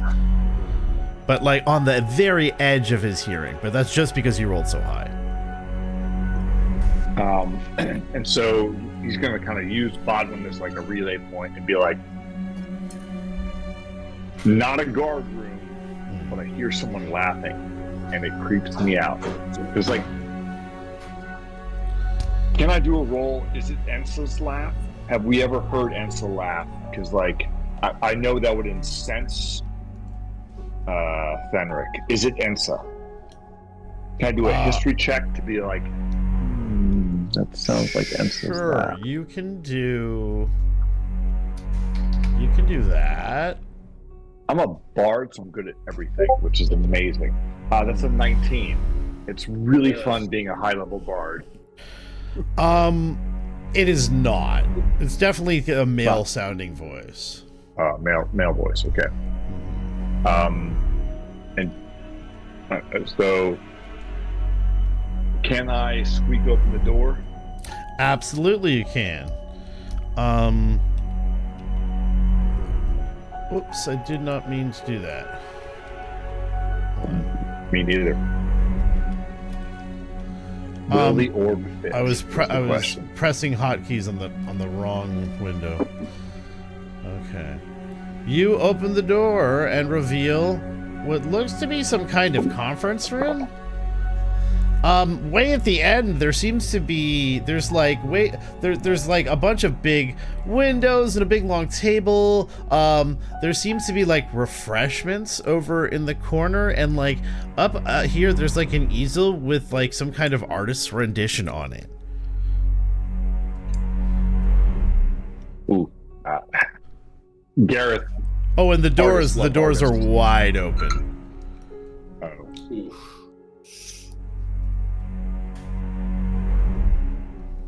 Yeah, you should be able to get up and maybe close the doors if you're quick, because the patrol was going the opposite. I'm looking if I can be invisible. Just 1 second. No, well, you have pass without trace on. It's true. Yeah. So You have a 20 stealth right now.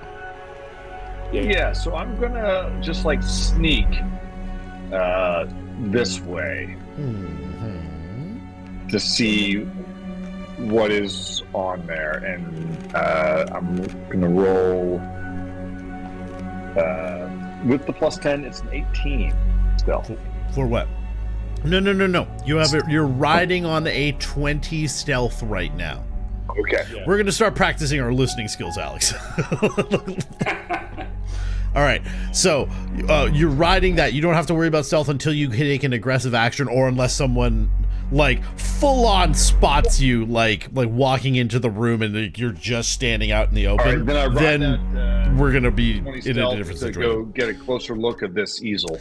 All right, you look at the easel. There seems to be like an artist's rendition of some kind of it looks to be some kind of municipal park with a water feature for children to play in. Sounds fun. So they're planning for the occupation, and it's not going to be all bad for everyone, but it is going to be bad for all of my friends and the king. So I think that's actually about as much as Gareth should be able to do in his turn, and so I see the. All right, we're gonna hit Fenric now. All right, so Fenric is.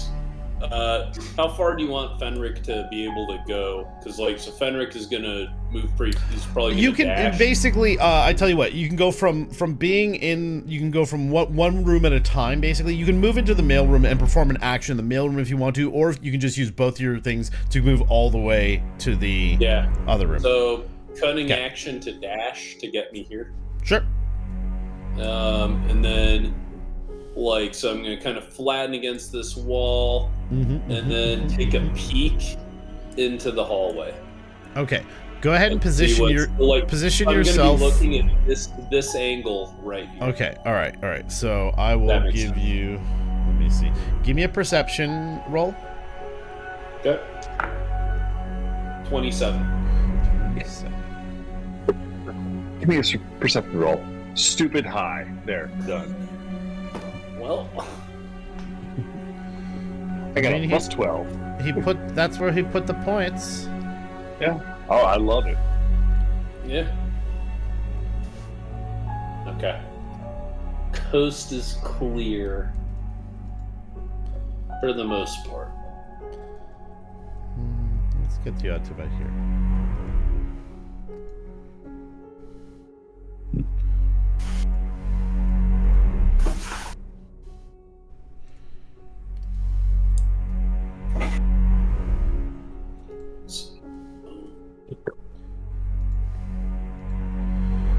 Okay, that makes sense. All right. Oh shit, that's interesting. Oh. So I can tell that there's a bloody mess right there, but probably too far away to see the detail. Okay. All right. Interesting. Scorch marks on the ground too. Yeah. Okay. Ooh. Alrighty. Oh, that's probably gross. about as much as Fenric can do on this turn. Okay. Tremere. So we approached when the Rocky Talkies, the Sending Stones, told us that the distraction was being initiated, correct? Mm-hmm. Yep. Can Tremere have held on to one of those Sending Stones? Sure. I feel like we all got Sure. one, right? Why not? Tremere is going to radio out and be like, Fatma, what's happening? What's it? She comes over the line and says, there's a sound in the background. You hear the sound of clanging and stuff, of swords clanging and stuff, and she yells into the thing much louder than she probably needs to. And you it comes out of the stone relatively loud. She goes, "Are you in? Are you in?" Not the question I asked. Stay calm. What is happening there? She's like, "Don't worry about us. We just tell us if you're inside the building yet." And it's coming very loud. It's very, very loud. I'm gonna roll some dice. I'm gonna roll some dice. Your voice. Are you in the building? What's that? I can't hear you. There's a battle happening out here.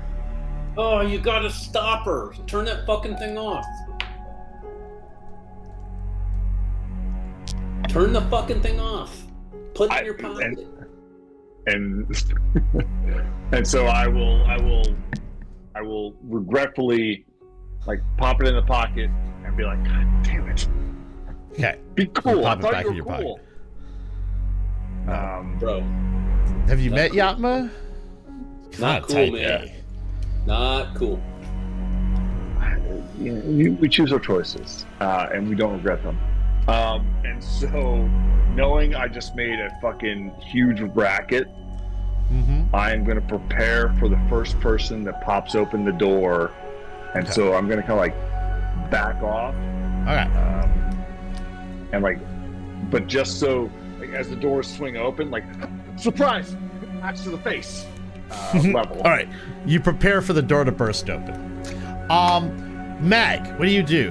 That just happened. There was a very loud stone.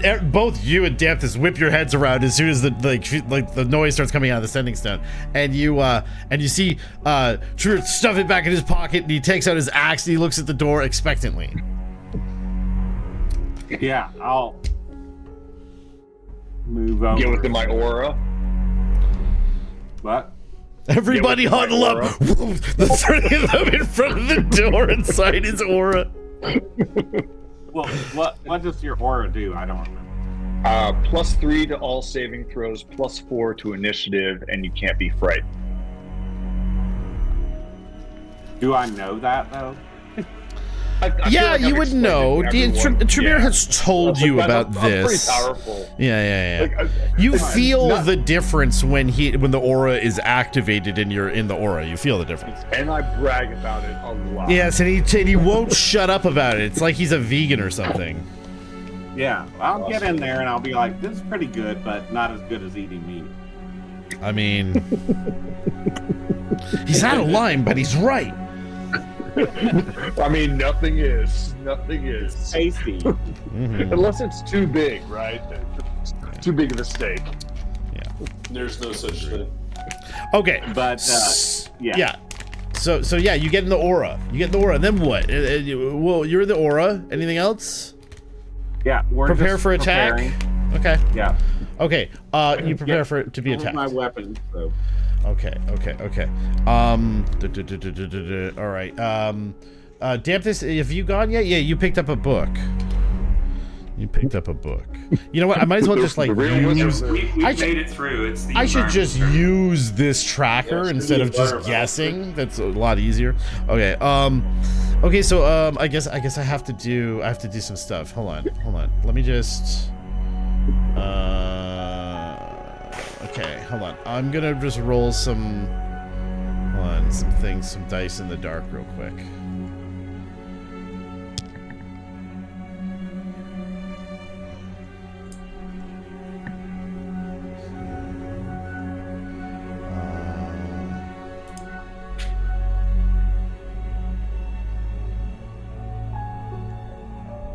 You know at least one dumb guard is going to burst through that door. Dampus, it's your turn. Oh, nothing happened? Well, Not yet. nothing you can see. Damn, is getting my aura. Huddle in for the fireball, guys.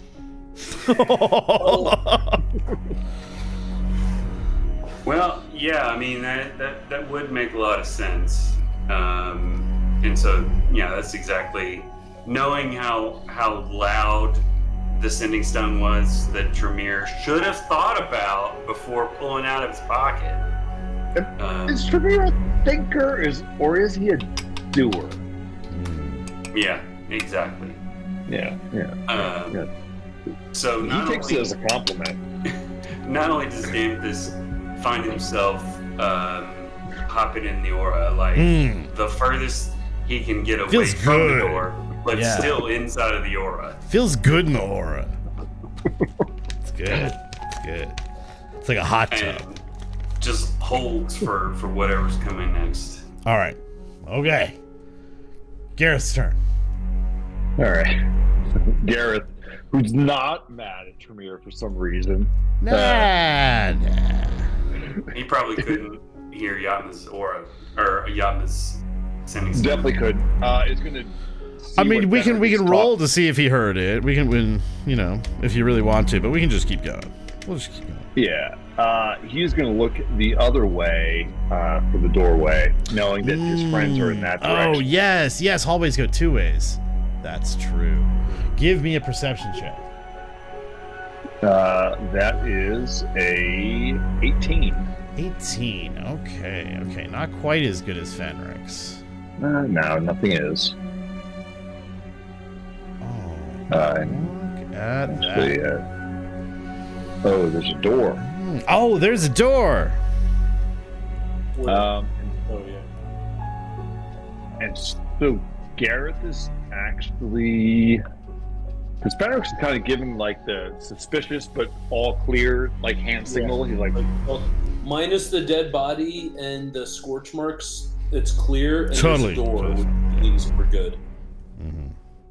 and so Gareth is going to approach here and then like tell Boglin like, get back in my pocket, fish. And Boglin's going to kind of rush up. Oh, okay. Perfect. Well, I'll just like reveal that, I guess. But is Gareth capable of opening the door? I don't know. You haven't tried yet. Oh, but then I guess I'll check for, you know what, why would you trap the interior of your, Gareth's going to open the door. Okay. The door is locked.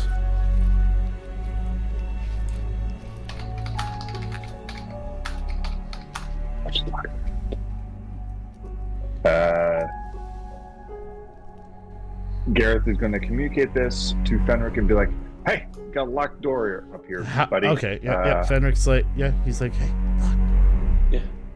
And turn his focus towards the dead bodies, or the dead body, excuse Would you like to do a long distance perception check to see if you can determine anything about the bodies?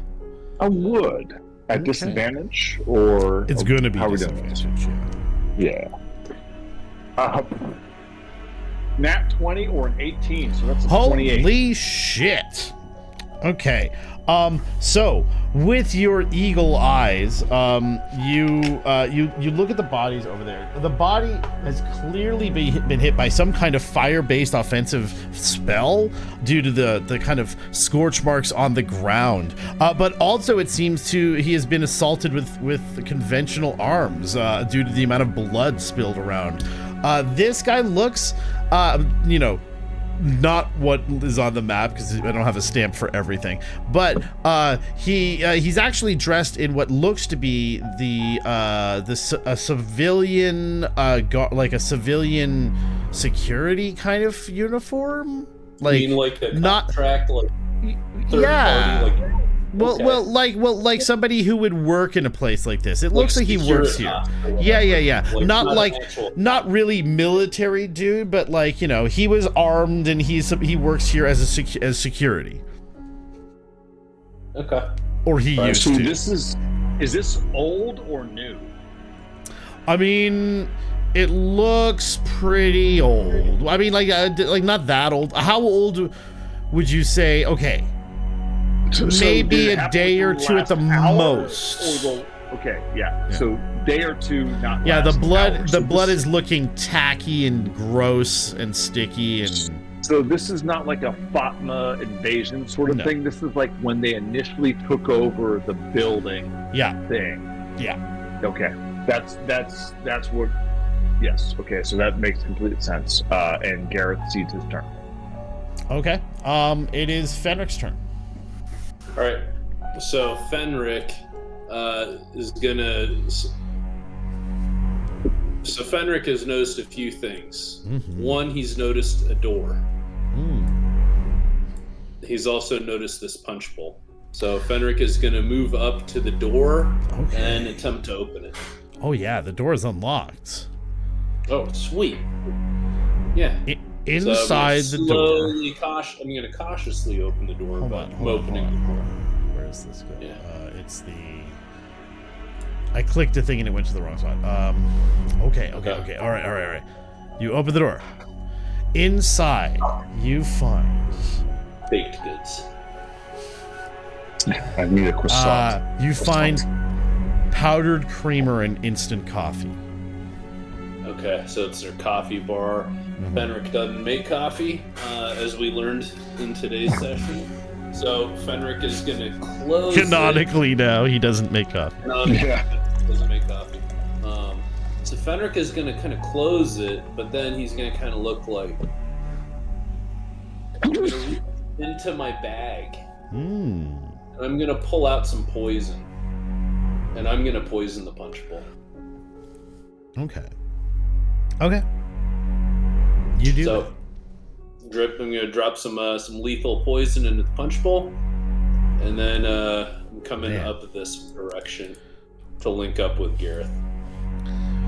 We quickly cut to the future when all of this is solved and the planning committee comes back and sits to discuss the documents in front of them, and they read out about how they're planning a new children's park with a water feature for the children to play in now that the war with the giants is over. And they go, that's a good idea. God, it's a hot day, isn't it? Yeah, would you like some punch? I would love some punch, Gary. No. Cut back. Because we're gonna free the king, and then they're gonna have a meeting to figure out what to do about these goddamn rebels. And then they are going to sit down, and have their little rebel meeting. We'll just see which future comes true. Well, I'm also going to be like, hey, don't drink the punch. Don't drink I'm also going to don't drink the punch. I poisoned it. I poisoned it a lot. Okay, we'll say you poisoned it because it only takes a bonus action to coat a weapon in poison. So I'll say that it only takes a bonus action to coat a bowl of punch in poison. So, what are you gonna do? Where are you gonna go? Do you want to? So my action was I opened the door, saw the coffee stuff, said not for me. Oh, that's true. That's it, true. Okay, so Tremere. Tremere. Yeah. What do you do?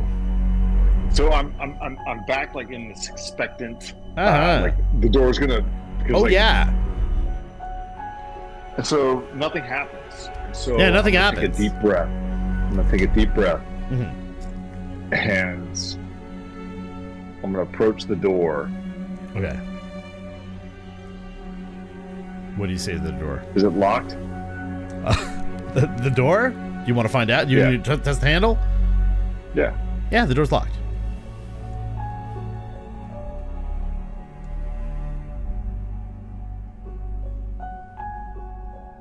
The door is not locked. No, but the door is locked. The door is definitely locked. And Fenrir!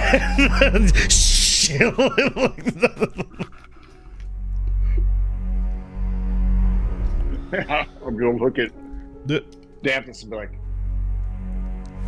"Do you know how to unlock doors?" Yes. It's like, He definitely knows a way to unlock doors, the barbarian way. No, surely someone knows the knock spell, right? Like. Oh, he definitely has a knock spell.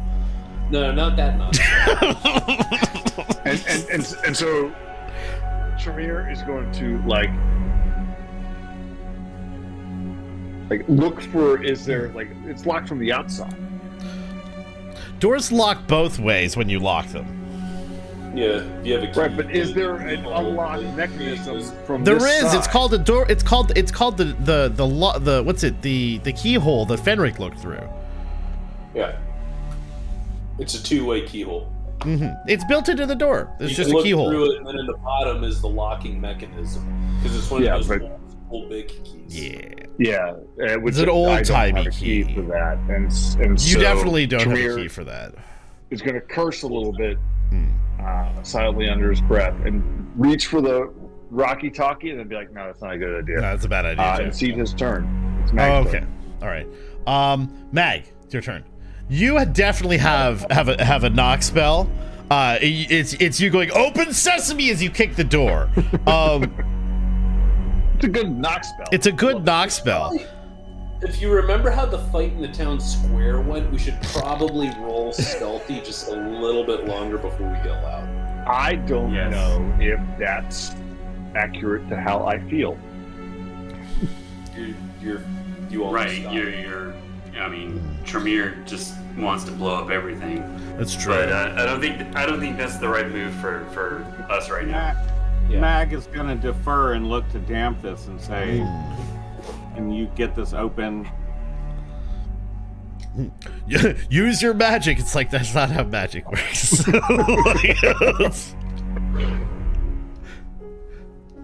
I mean, so you give Damphis the look, and Damphis, Oh wait, hold on. Before whoops, I didn't mean to move you.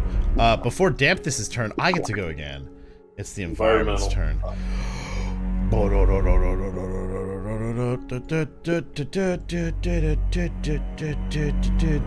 Doing things, DM things in the dark. Okay, it's your turn. Damphis, what are you gonna do? Well, I had a scroll of knock, but we've used that. That's true. So, but it was hilarious when you used it. It was a perfect use for it. It was so good. Knock. Knock, knock, bitches. So I feel like Fenric still has PTSD about picking locks from that day.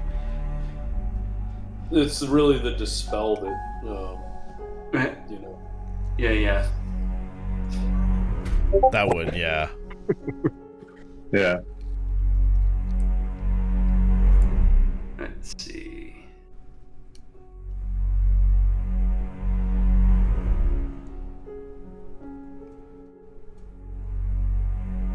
Yeah, I mean, I've got no way to do this stealthily, and I don't have lock picking capabilities. Yeah, I think Fenric's the Get only one. my aura and do it, buddy. It's okay. Just stick your arrow in there. Just start jamming it around. Well, Wow. if that's the case, then Mag. I mean, this is part why Mag looked to him. It's like if he can't do anything stealthily, then Mag can just smash it. Right? There's always that option. Yeah, man, We do can that. here. And How we- about we break turn order for this order, so that we can see Fenric? Do you want to pick a lock somewhere? Yeah. So Fenric. All right. So Let's this have is- Fenric pick a lock before we right, start so wasting first more thing to- actions. Fenric is picking this lock. Okay, cool. All right, so So that's lock you number one get. okay. So give me an investigation check on the door, as is Fuck. prudent, right? Yep, absolutely. Investigation. Not my strong suit. Oh, fuck yeah, 18. That one worked out. Okay. 18. You check out the door. It's definitely a security door. It's not like it is definitely a hardened security door. And you examine the lock as you get ready to pick it, and the DC on this thing is going to be a 25. Oh shit. Yeah. Okay. Like I'm gonna need. So, Gareth, I'm gonna need some help on this one. It's going to need some buffs, maybe. Yeah. And so Gareth looks at you, and he says, and he pulls out his loot, and you're like, weird time for music. No. We're stealthy. No loot. Shh, shh, Oh, shh, stealthy, so just do it. Stealthy, no loot. Acapella. Acapella. And he whispers in your ear, leave in the music. I got it. A motherfucking you can do it. Starts rapping in your ear like Eminem would. And you get Yeah, bardic he's- inspiration. Yeah, Okay. spaghetti. Starts So- yelling spaghetti in your ear for some reason. So you have a D10. spaghetti. D10 and, all right. Hang on. So let me just wait. I got the thing. I got to put the thing. Bardic inspiration. Fuck yeah. All right. So Mom, spaghetti on your sweater for some reason. Why would you eat so much spaghetti? Let's see. Oh fuck me. 23. 23. Alright, so I break a lock. Yeah, you break a lockpick. Fuck. All right. That's so a that tough was door, my- man. So that was my first action. All right. I'm Well, gonna try again. before we go further, I can get you. Let me see. Who? Anybody here? Damphis. your background, you could probably examine the lock and be able to tell what the DC would be to pick it. Yeah. Yeah. I think Danthus would be able to He's know. a ranger. That's within a ranger's maybe knowledge base. We can communicate that to the team. So give me an investigation check on the door.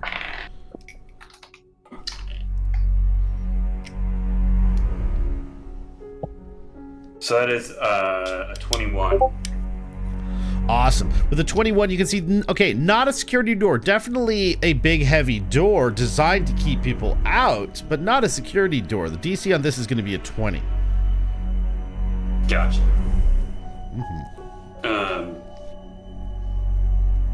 We can metagame that knowledge to people.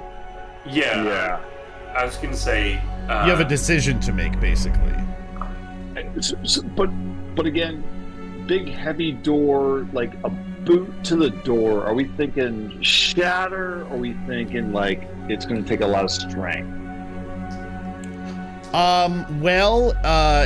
It is a big heavy door. It's not a security door, but it's hardened. So it's probably it's going to still have a hardened thing. So there's a threshold. So if you don't breach the threshold on the damage, then it's not going to take any damage.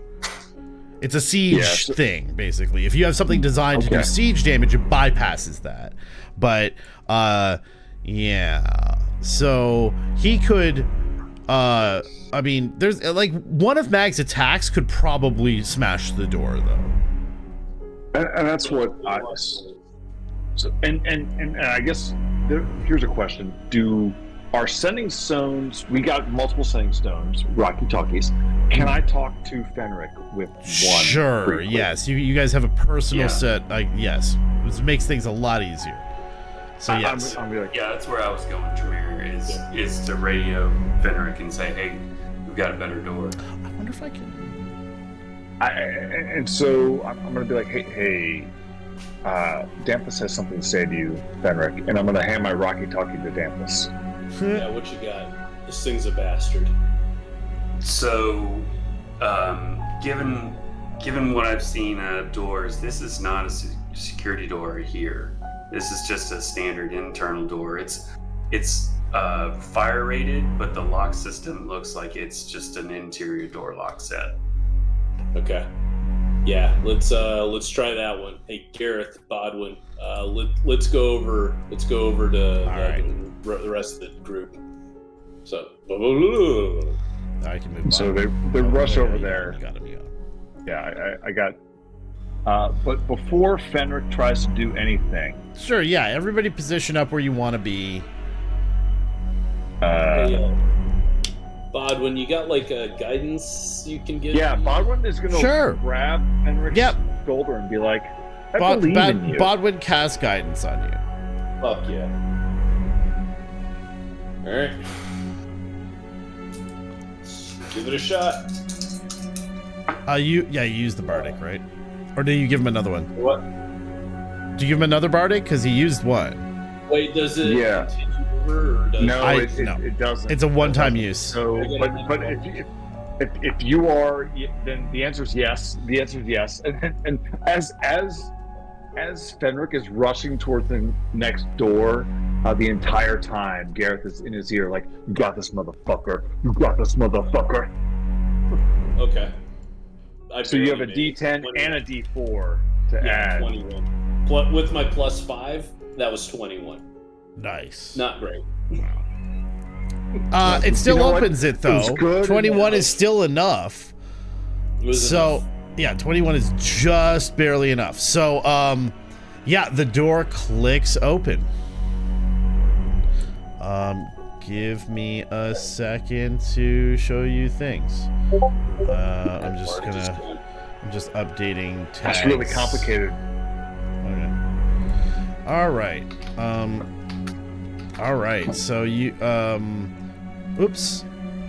Wait, I can actually get rid of that right now. We don't need that now. So right away you can see hello? Oh, there. Yeah, into the hallway.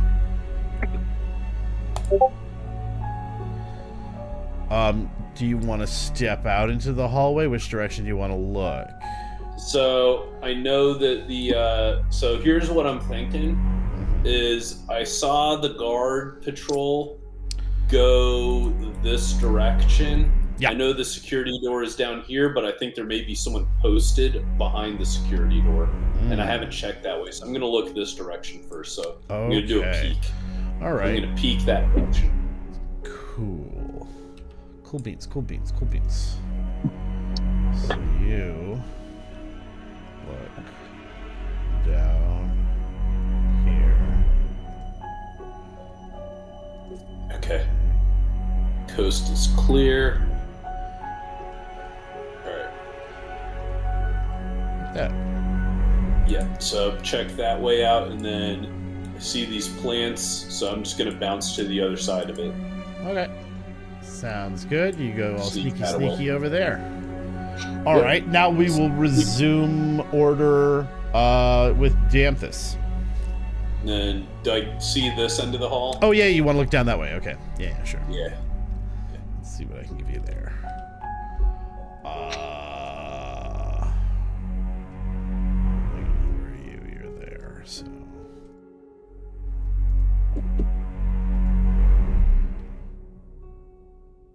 A little. Like that.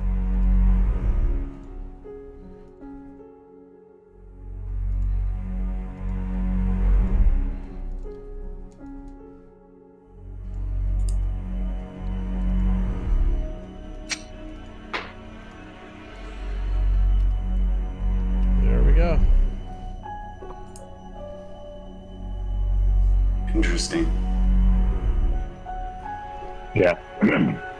And I feel like from our knowledge of being here, we know like this door is the entrance to the main room where the king is being held, right? That's not a door. That's a big old statue. Sorry.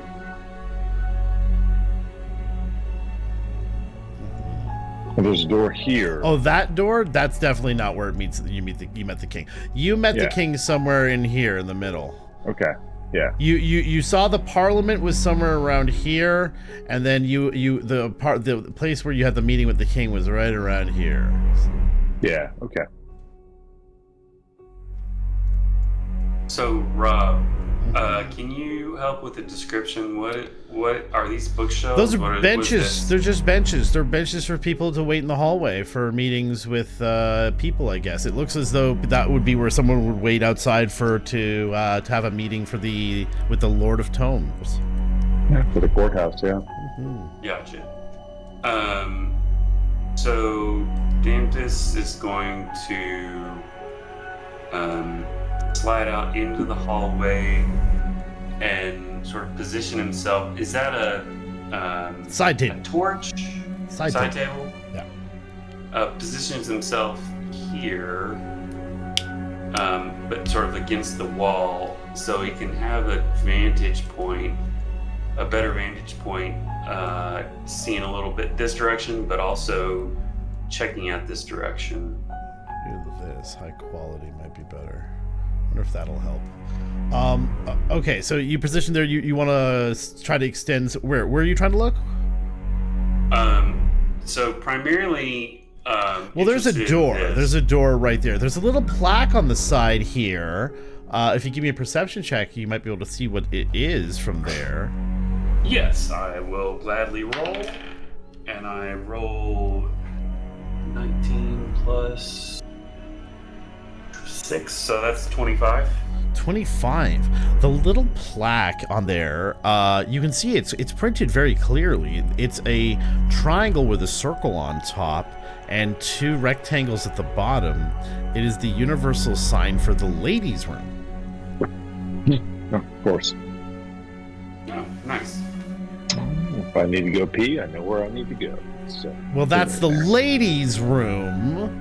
You don't know where to go. There, and this is in the middle of an invasion, I mean, so no one's gonna... You don't know that it's cleaner there. You don't know dwarf culture. Maybe you're wrong. You should maybe go check. Maybe go check. Maybe I actually put that detail into the map and you should find out. Maybe there's an Easter egg for you. You know what? What I'm going to tell you is I walked into the Louvre bathroom twice when I was in the Louvre, and I saw a bunch of ladies in that room because they were not willing to wait in the long-ass ladies line. Uh-huh. And then in Versailles, I was like, this can't happen again. And it happened again. So you know what I'm saying? French ladies unwilling to wait in the ladies line to just use the men's restroom. Are you just venting, or are we gonna play D&D? Go check the bathroom, you my coward. tongue yet? Go check the bathroom, you coward. So that was. I think that's kind of it for my action. I'm done. All right. Gareth's turn. Gareth wants to go check the bathroom. Gareth? That's for sure. No, Gareth is absolutely not going to check the bathroom. He is going to run over here. I put all the work into these maps. Okay. Well, okay. What's Gareth's intention? What is his intention? Are you trying to clap eyes on the patrol? Yeah, he knows there was a patrol heading this way, and they couldn't have disappeared into nothing. And well, so, I'm just wondering why you're moving there. So like you're moving down the hall until you can catch eyes of the patrol. Is this the goal? Well, yeah. So I can move 30 feet. Yeah. So I move 30 feet, and Okay. do I see them? Yes, with you do. This is what I'm trying to ask you. Is that like if you want to move right up until you see them? Yes, you see them. Here, one sec. But if you're there, I should give you a proper vision of what you can see. Actually, let's roll to see if you can get any higher. Let's see how high you roll to see if I can push the vision any further than that. No, I can't. Okay. All right. So there you go. You see the patrol. All right. They do not see you. Their backs are to you currently. Yeah, as Gareth sees that, he's going to communicate that to everyone else, and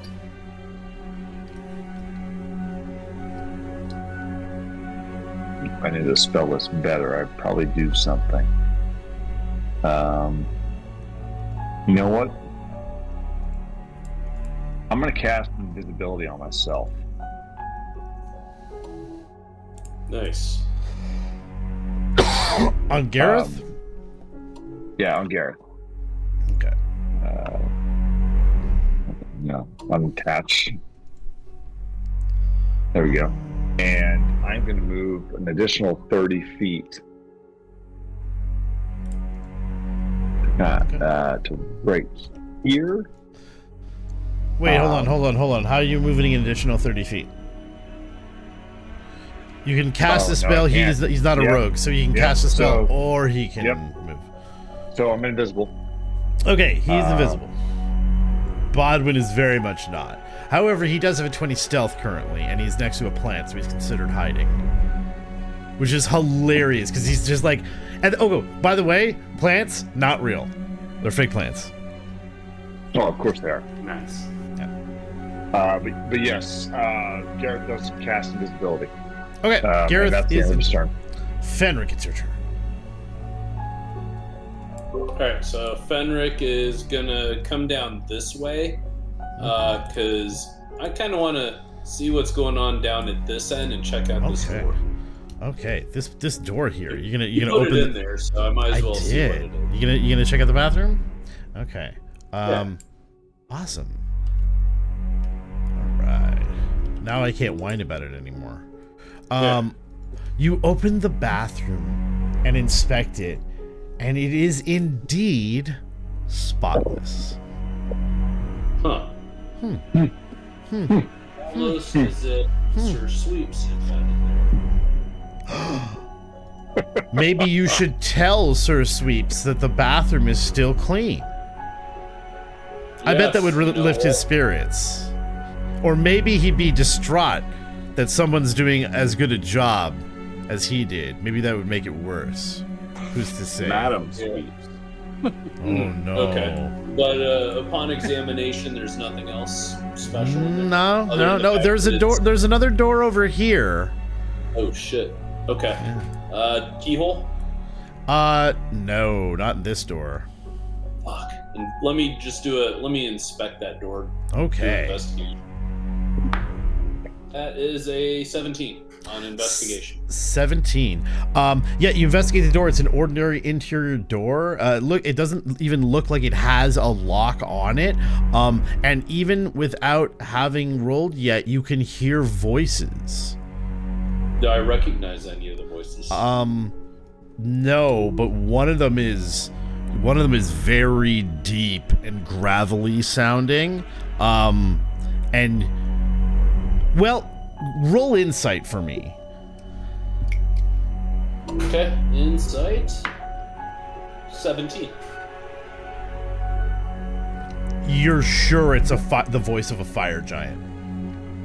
Okay, so we got a fire giant on the inside. Alright. Shit. Okay. Does the door appear to be locked? No, it doesn't even look like it is capable of being locked.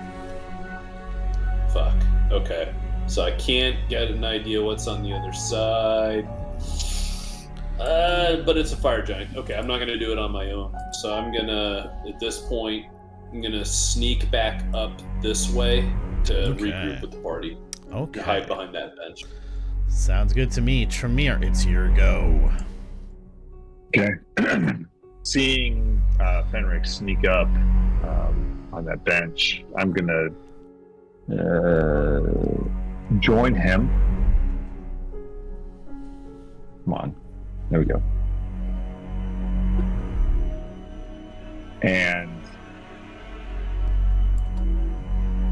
I'm going to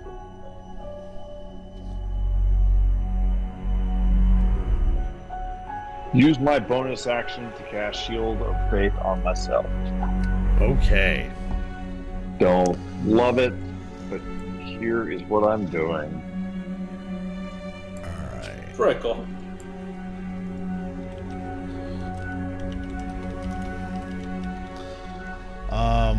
Eventually I'll have your whole spell book loaded in here. Yeah. But it's good to do. Okay, and so this is a buff. Okay, And with shield. my action, I am going to cast Locate Object. Hold on. Let's put your Shield of Faith on. Boom. And you're going to cast Locate Object. And I'm going to locate the king. Describe it or name an object that is familiar to you. You sense the direction to the object's location as long as the object is within 1,000 feet of you. If the object is in motion, you know the direction of its movement. The spell can locate a specific object known to you, so the king. The spell cannot locate an object if any thickness of lead, even a thin sheet, blocks a direct path between you and the object. I think, isn't there detect or find person or something like that? Isn't this only, it can be, can it be a living up person? Hold on. Let me do the Google foos on real quick, because I'm not certain. Okay, so can I mean, if I don't have to burn a spell slot, I'm okay with it. I just wanted to make sure that I'm a person. Can locate objects spell be used to determine if whatever. Can locate objects spell be used to determine if an NPC has a heart? That is not what I asked. Can locate objects spell NPC? How does locate? So I think the difference, Rob, mainly is like low, like distance, and so because I know I'm close to it. Yeah. This is okay. This seems to be a non-issue, so that means yes, you can use it on the king. But this is a concentration spell, is it not?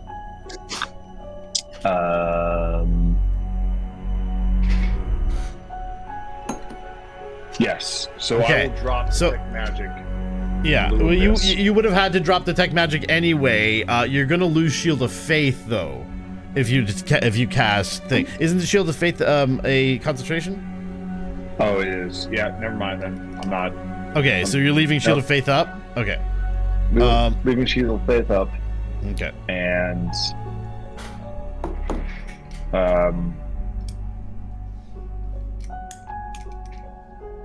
this is good. This is good. I'll cede my turn. Okay, cool. Mag, it's your go. Here's the top search result. I didn't ask you, phone. Jesus.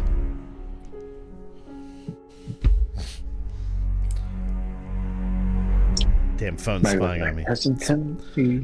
Phone, if you wanted to room. Yeah, if you wanted to play D&D with me, then just join a session, phone.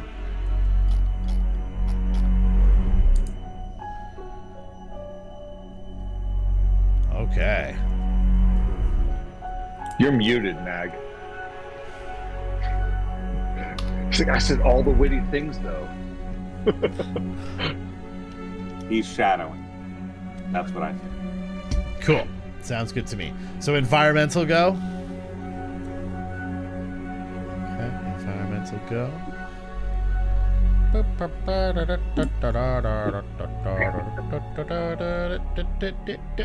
Okay. Danthus, it's your go.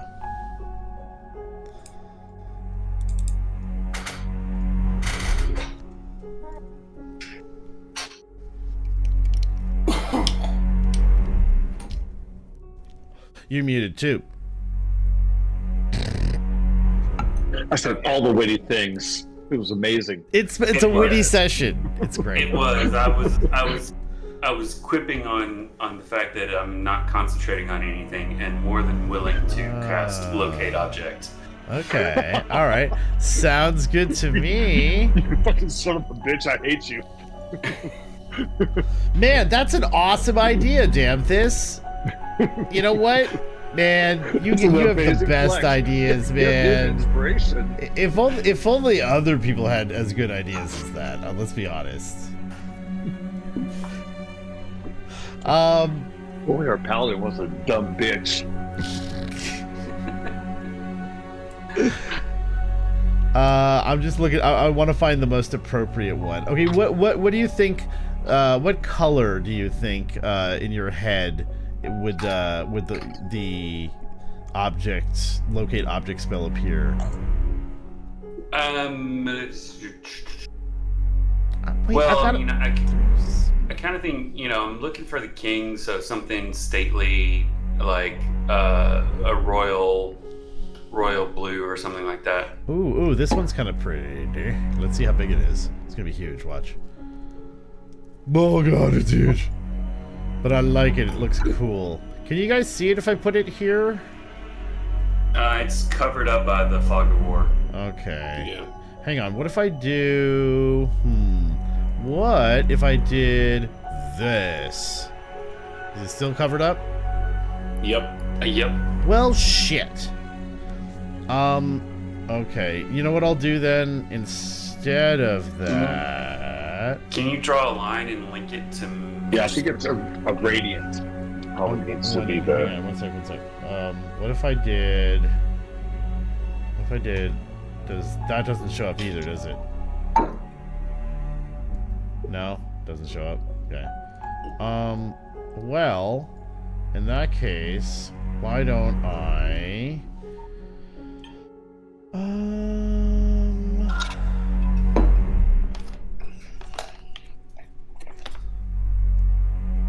How big is this? Oh, Jesus Christ. Big sphere. Yeah, I don't want it to be that big. I'll just put a little sphere, just a little sphere, and I'm gonna put it between you and the king. And you are where? You're there. Boom. Yeah. He is. You know he is right here. Okay. Okay. So this will just be like you. It's like you can see you if you point to where the sphere is touching the wall. That's pointing right at the king. Gotcha. All right, perfect. So I'd relay that information to everybody that he's just really kind of on the other side of his. He's in a wall room. his inner sanctum. Right in there, in the depths of it.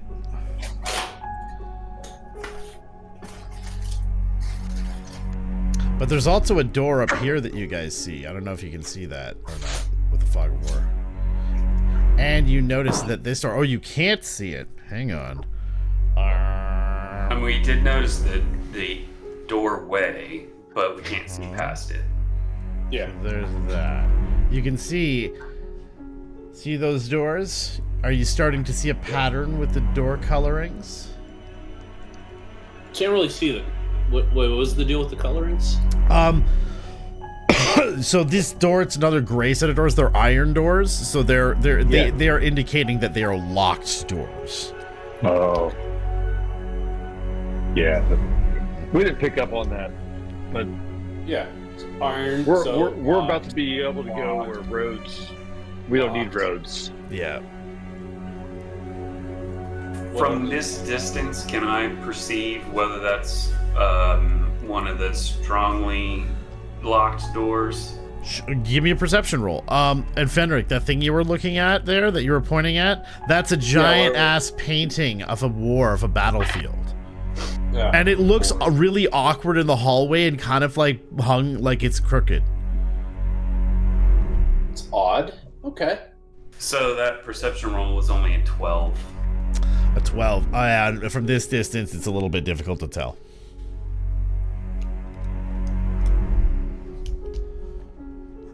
So Gareth's turn. He's invisible. So he is the invisible man. He is invisible, and so he is going to absolutely move his 30 feet of movement as he's an invisible man. And this nonsense lasts an hour, doesn't it? It does. Yeah. But he is also, as a good teammate, calls Zach Morris timeout. Okay. Let's have a Zach Morris timeout. He You know knows what? where. We need a Zach Morris timeout spell effect that I can put up. Perfect. Very It like freezes like frost around. Yes. Very square. Yes. It's very square. That's it. Right Zach Morris fucking timeout, very square. Okay. Whoosh. Okay. Zach Morris timeout. So Gareth is really thinking about a Bigsby hand punch through the wall. Because we are right next to the king. Mm-hmm. Where? And Wait, which side? like so the king is like right Here. right? Mhm. Yeah. Okay. We know. So that. we do know that, and so we Bigsby hand wall crash right here, and then we Why don't we let. kill the 3 guards first? It's tempting, but we could open the doorway to the king, and then I'm confident we can kill the guards on the backside. So here's the I would- problem with that idea. Is I've played Assassin's Creed, Metal Gear enough times to know that like I don't know any of those games. Yeah, I know you don't. So like you don't leave them behind where like when you need to do shit, it's like then you take aggro from an enemy and now all of a sudden some asshole pops up behind you. And so now instead of just fighting the guy in front of you, now you're fighting the asshole in front of you and the asshole behind you. And we know that on this side of the wall, there's a fire giant. At least a fire giant. And some other shit. So the last thing we need when we're fighting a fire giant and his boys is 3 more guards coming up on our 6. Right. Just put that out there. I hear you, and I also love that the fact that the bottom of that says Zach Morris's timeout. It's beautiful. Yeah, And I'm so- keeping it. It's the Zach Morris timeout square. Yeah. We're keeping it. Gareth looks at you and says, "Oh, so we got to kill these 3 motherfuckers?" Yeah. All right, I got this. Can I see them from when I moved? I moved. hang on. I moved 30 feet to like to right here. Yeah.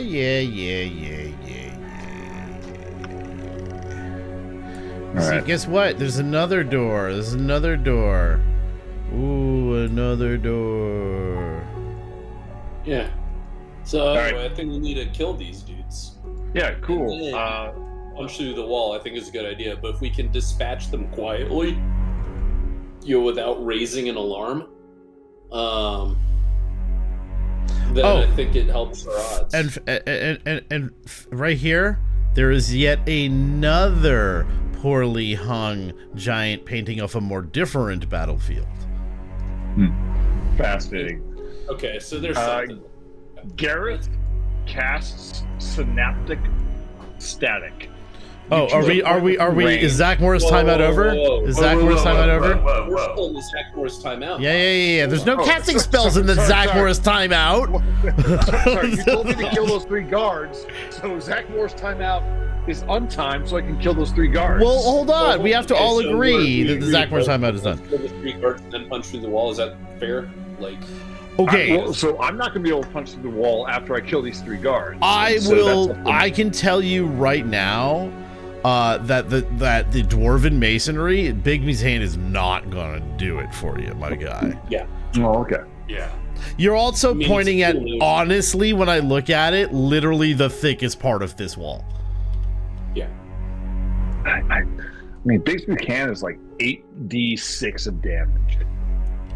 I mean, getting rid of the 3 guards quietly should be on the list. It's probably next on the list. We got to kill them first. Yeah. It's just the decision is, do we hide the bodies or do we just move on and find the next door to the inner sanctum?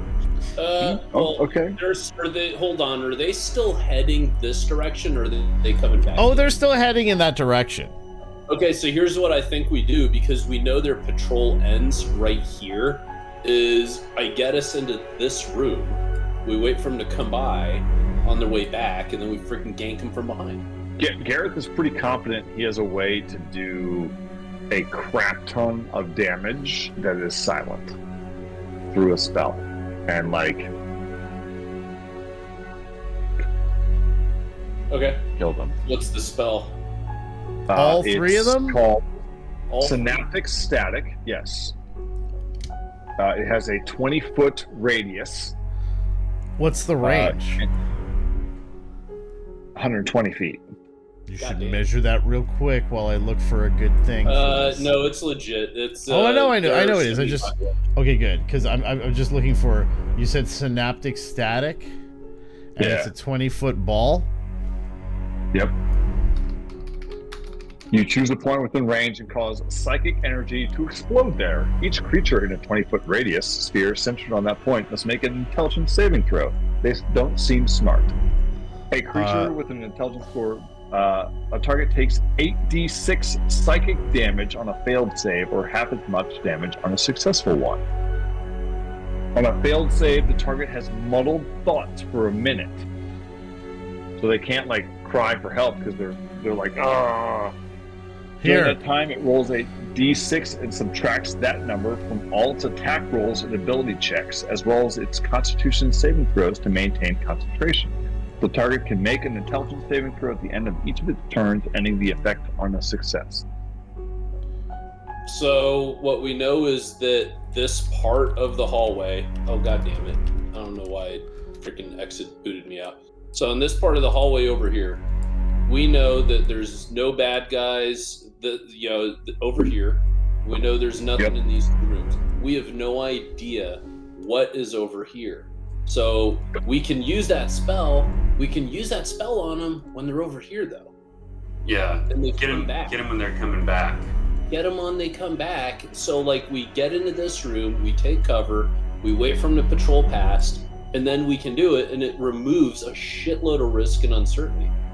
All right, and that's why we Zach Morris time in and Zach Morris before we murder people, Fenric. Yeah. So Gareth Fair enough. does not cast that spell because we Zach Morris time in and he goes, okay, we got other plans. Cool. Yeah. We will Henrik, keep this it's your giant, turn. beautiful synaptic static ball for later. But that's going to be awesome when it hits. He's like, I got so much. I'll just. Can you see it? If I'll it's swallow way over here outside the map, and if you can see it, it's this beautiful, Yeah. beautiful giant sick. synaptic storm ball for you. Yeah, it's Your giant it's- synaptic it's- storm boy. it's Fenric's go. Let's go. It is Fenric's Lay go. them down. So Fenric Yeah. is still got guidance. I'm going to jimmy that lock. Okay, you walk over to the lock and you're gonna do the locky thingy. Yeah, this one is a 20. All You're right. looking for That's a 23. a 23. Awesome. Yeah, easy game. This game is easy. Is it though? It is when you get. It is when you have guidance cast on you. It helps. That's why I It win. is when you have guidance cast on you and you roll a 4. Fenric. Yeah. You quickly pick the door lock, and it easily with that roll. Snaps and open you with what? his- You with open the his doors. Fingers. Yeah. Very. Okay. I'm gonna listen first, Mm-hmm. and then open. Actually, can I open a keyhole first? You're gonna look through the keyhole. This thing is very loud. I mean, well, okay. So to speed it up, is there any? Do I see any guys on the other side? You see. I hope so, because we're gonna kill You him. see somebody sitting in a chair, but the chair has his back to you. It's like a swiveling chair. All right, so I'm gonna go in as quiet as I can. Okay. You go in as quietly as you can. That fucking bitch. Ooh. You We walk should into the murder her now. room, and no one immediately notices you, but you see, sitting in a chair with her back to you, is Ensa Onyxbeard. Or, yeah, it's Ensa Onyxbeard. Yeah. To the Fucking bitch, right, I you hate her so see much. someone like the assistant, the same assistant you saw in that photo, still doing her job, counting money. Right, there's a big pile of money on the table, and sitting over in a chair reading a book is a dwarf with a dark cloak and a big red beard and wearing all dark leather armor. Okay. Ooh, sexy. Quietly close the door. Okay. We are not ready. We're not in position for this. So close, like.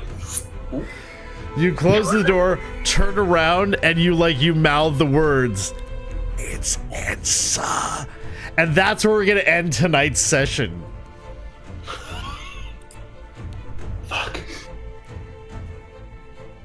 Fucking bitch. Amazing. Oh man. You know what? It's a pleasure watching you guys work. Do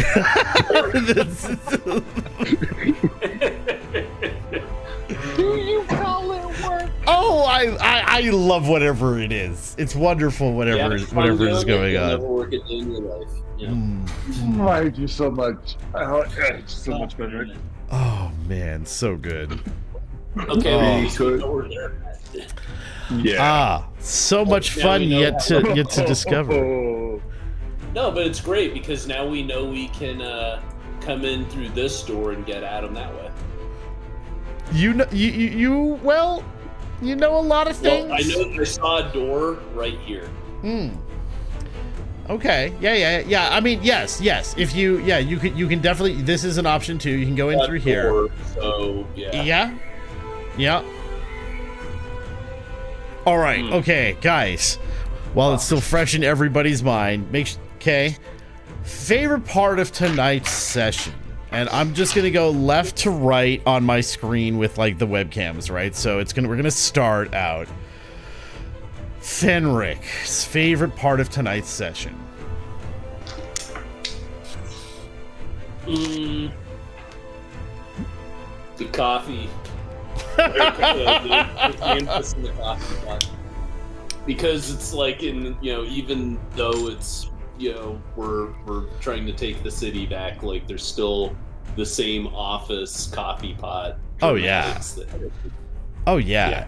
It's like if you lose that, then the bad guys have truly won. Yeah. And I think I love giving Fenric the chance to be just a villain just a little bit. You always take it. It's wonderful. He does. It's consistent. Yeah. It's the rest of you guys are just playing Baldur's Gate, and he's over there doing an evil run. Yeah. I'm doing the dark urge. Right. Okay. Mag's favorite part of tonight's session. Yeah, not one single part, but I liked just doing some sneaking around, getting the magic items. Yeah, I thought it was interesting, like just kind of taking some time to just sneak around. Yeah. Everybody was sneaking, right? So. Yeah, not having to worry about it is fun, and like that was different. That was different from what we usually do. Yeah. Although I was getting ready to just like try to do my own hand through the wall. Oh yeah. That's it'll be a lot, but I put a lot of content in here for you guys to find, so it'll be fun. There's still lots left to go. Mag, I feel like that's not off the table. Like we can break through that wall. Like we can do it together. I think it's going to be a lot of fun. I love how determined you are. It's amazing. Here's Johnny. If Gareth is here, maybe I can seduce the wall. All right, but okay. Tremere's favorite part of tonight's session. It's gotta be when you said, "I don't think the orb is gonna fit into the bag of holding." Like it just like it destroyed me. Like I mean, I could play D&D for at least 5 minutes. I just need respect the comments and like own it. And then be like, right, I don't think I'm just gonna wait. I'm gonna sit here and wait for the comments to roll in. It'll be fine. I don't think it'll fit. I just it won't fit. All right, and amazing. And the man with the orb, still canonically still carrying the orb. Actually, you know what? That's a better use for this orb. That's a better use for this orb. This orb is now attached to you. Let's see if I can level it right. I'm gonna put it above the character, right? And so now this orb you're carrying. We can't forget that you're carrying this orb. Okay.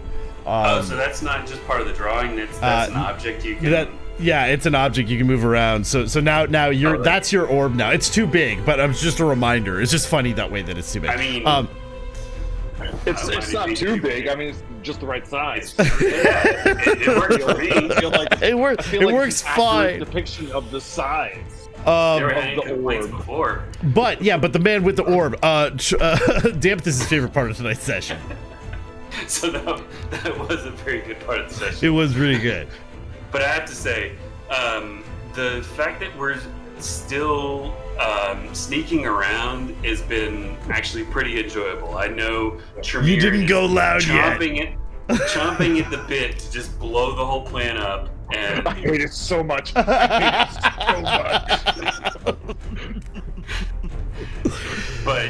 that and then just the mechanics. I mean, you've done an amazing job with not just the map, but how you've drawn the fog of war and how you're just doing the reveals. I mean, it's clear you put a lot of effort into it, and we're not blowing it up all in one shot. So I'm happy. This is definitely a couple of sessions worth of content, which is great. It gives me a chance to get ahead and stuff. So yeah, no, I'm enjoying the hell out of it. And watching you guys enjoy it is enjoyable. Enjoyable for me. I can't speak anymore. D&D is over. Okay, that's it.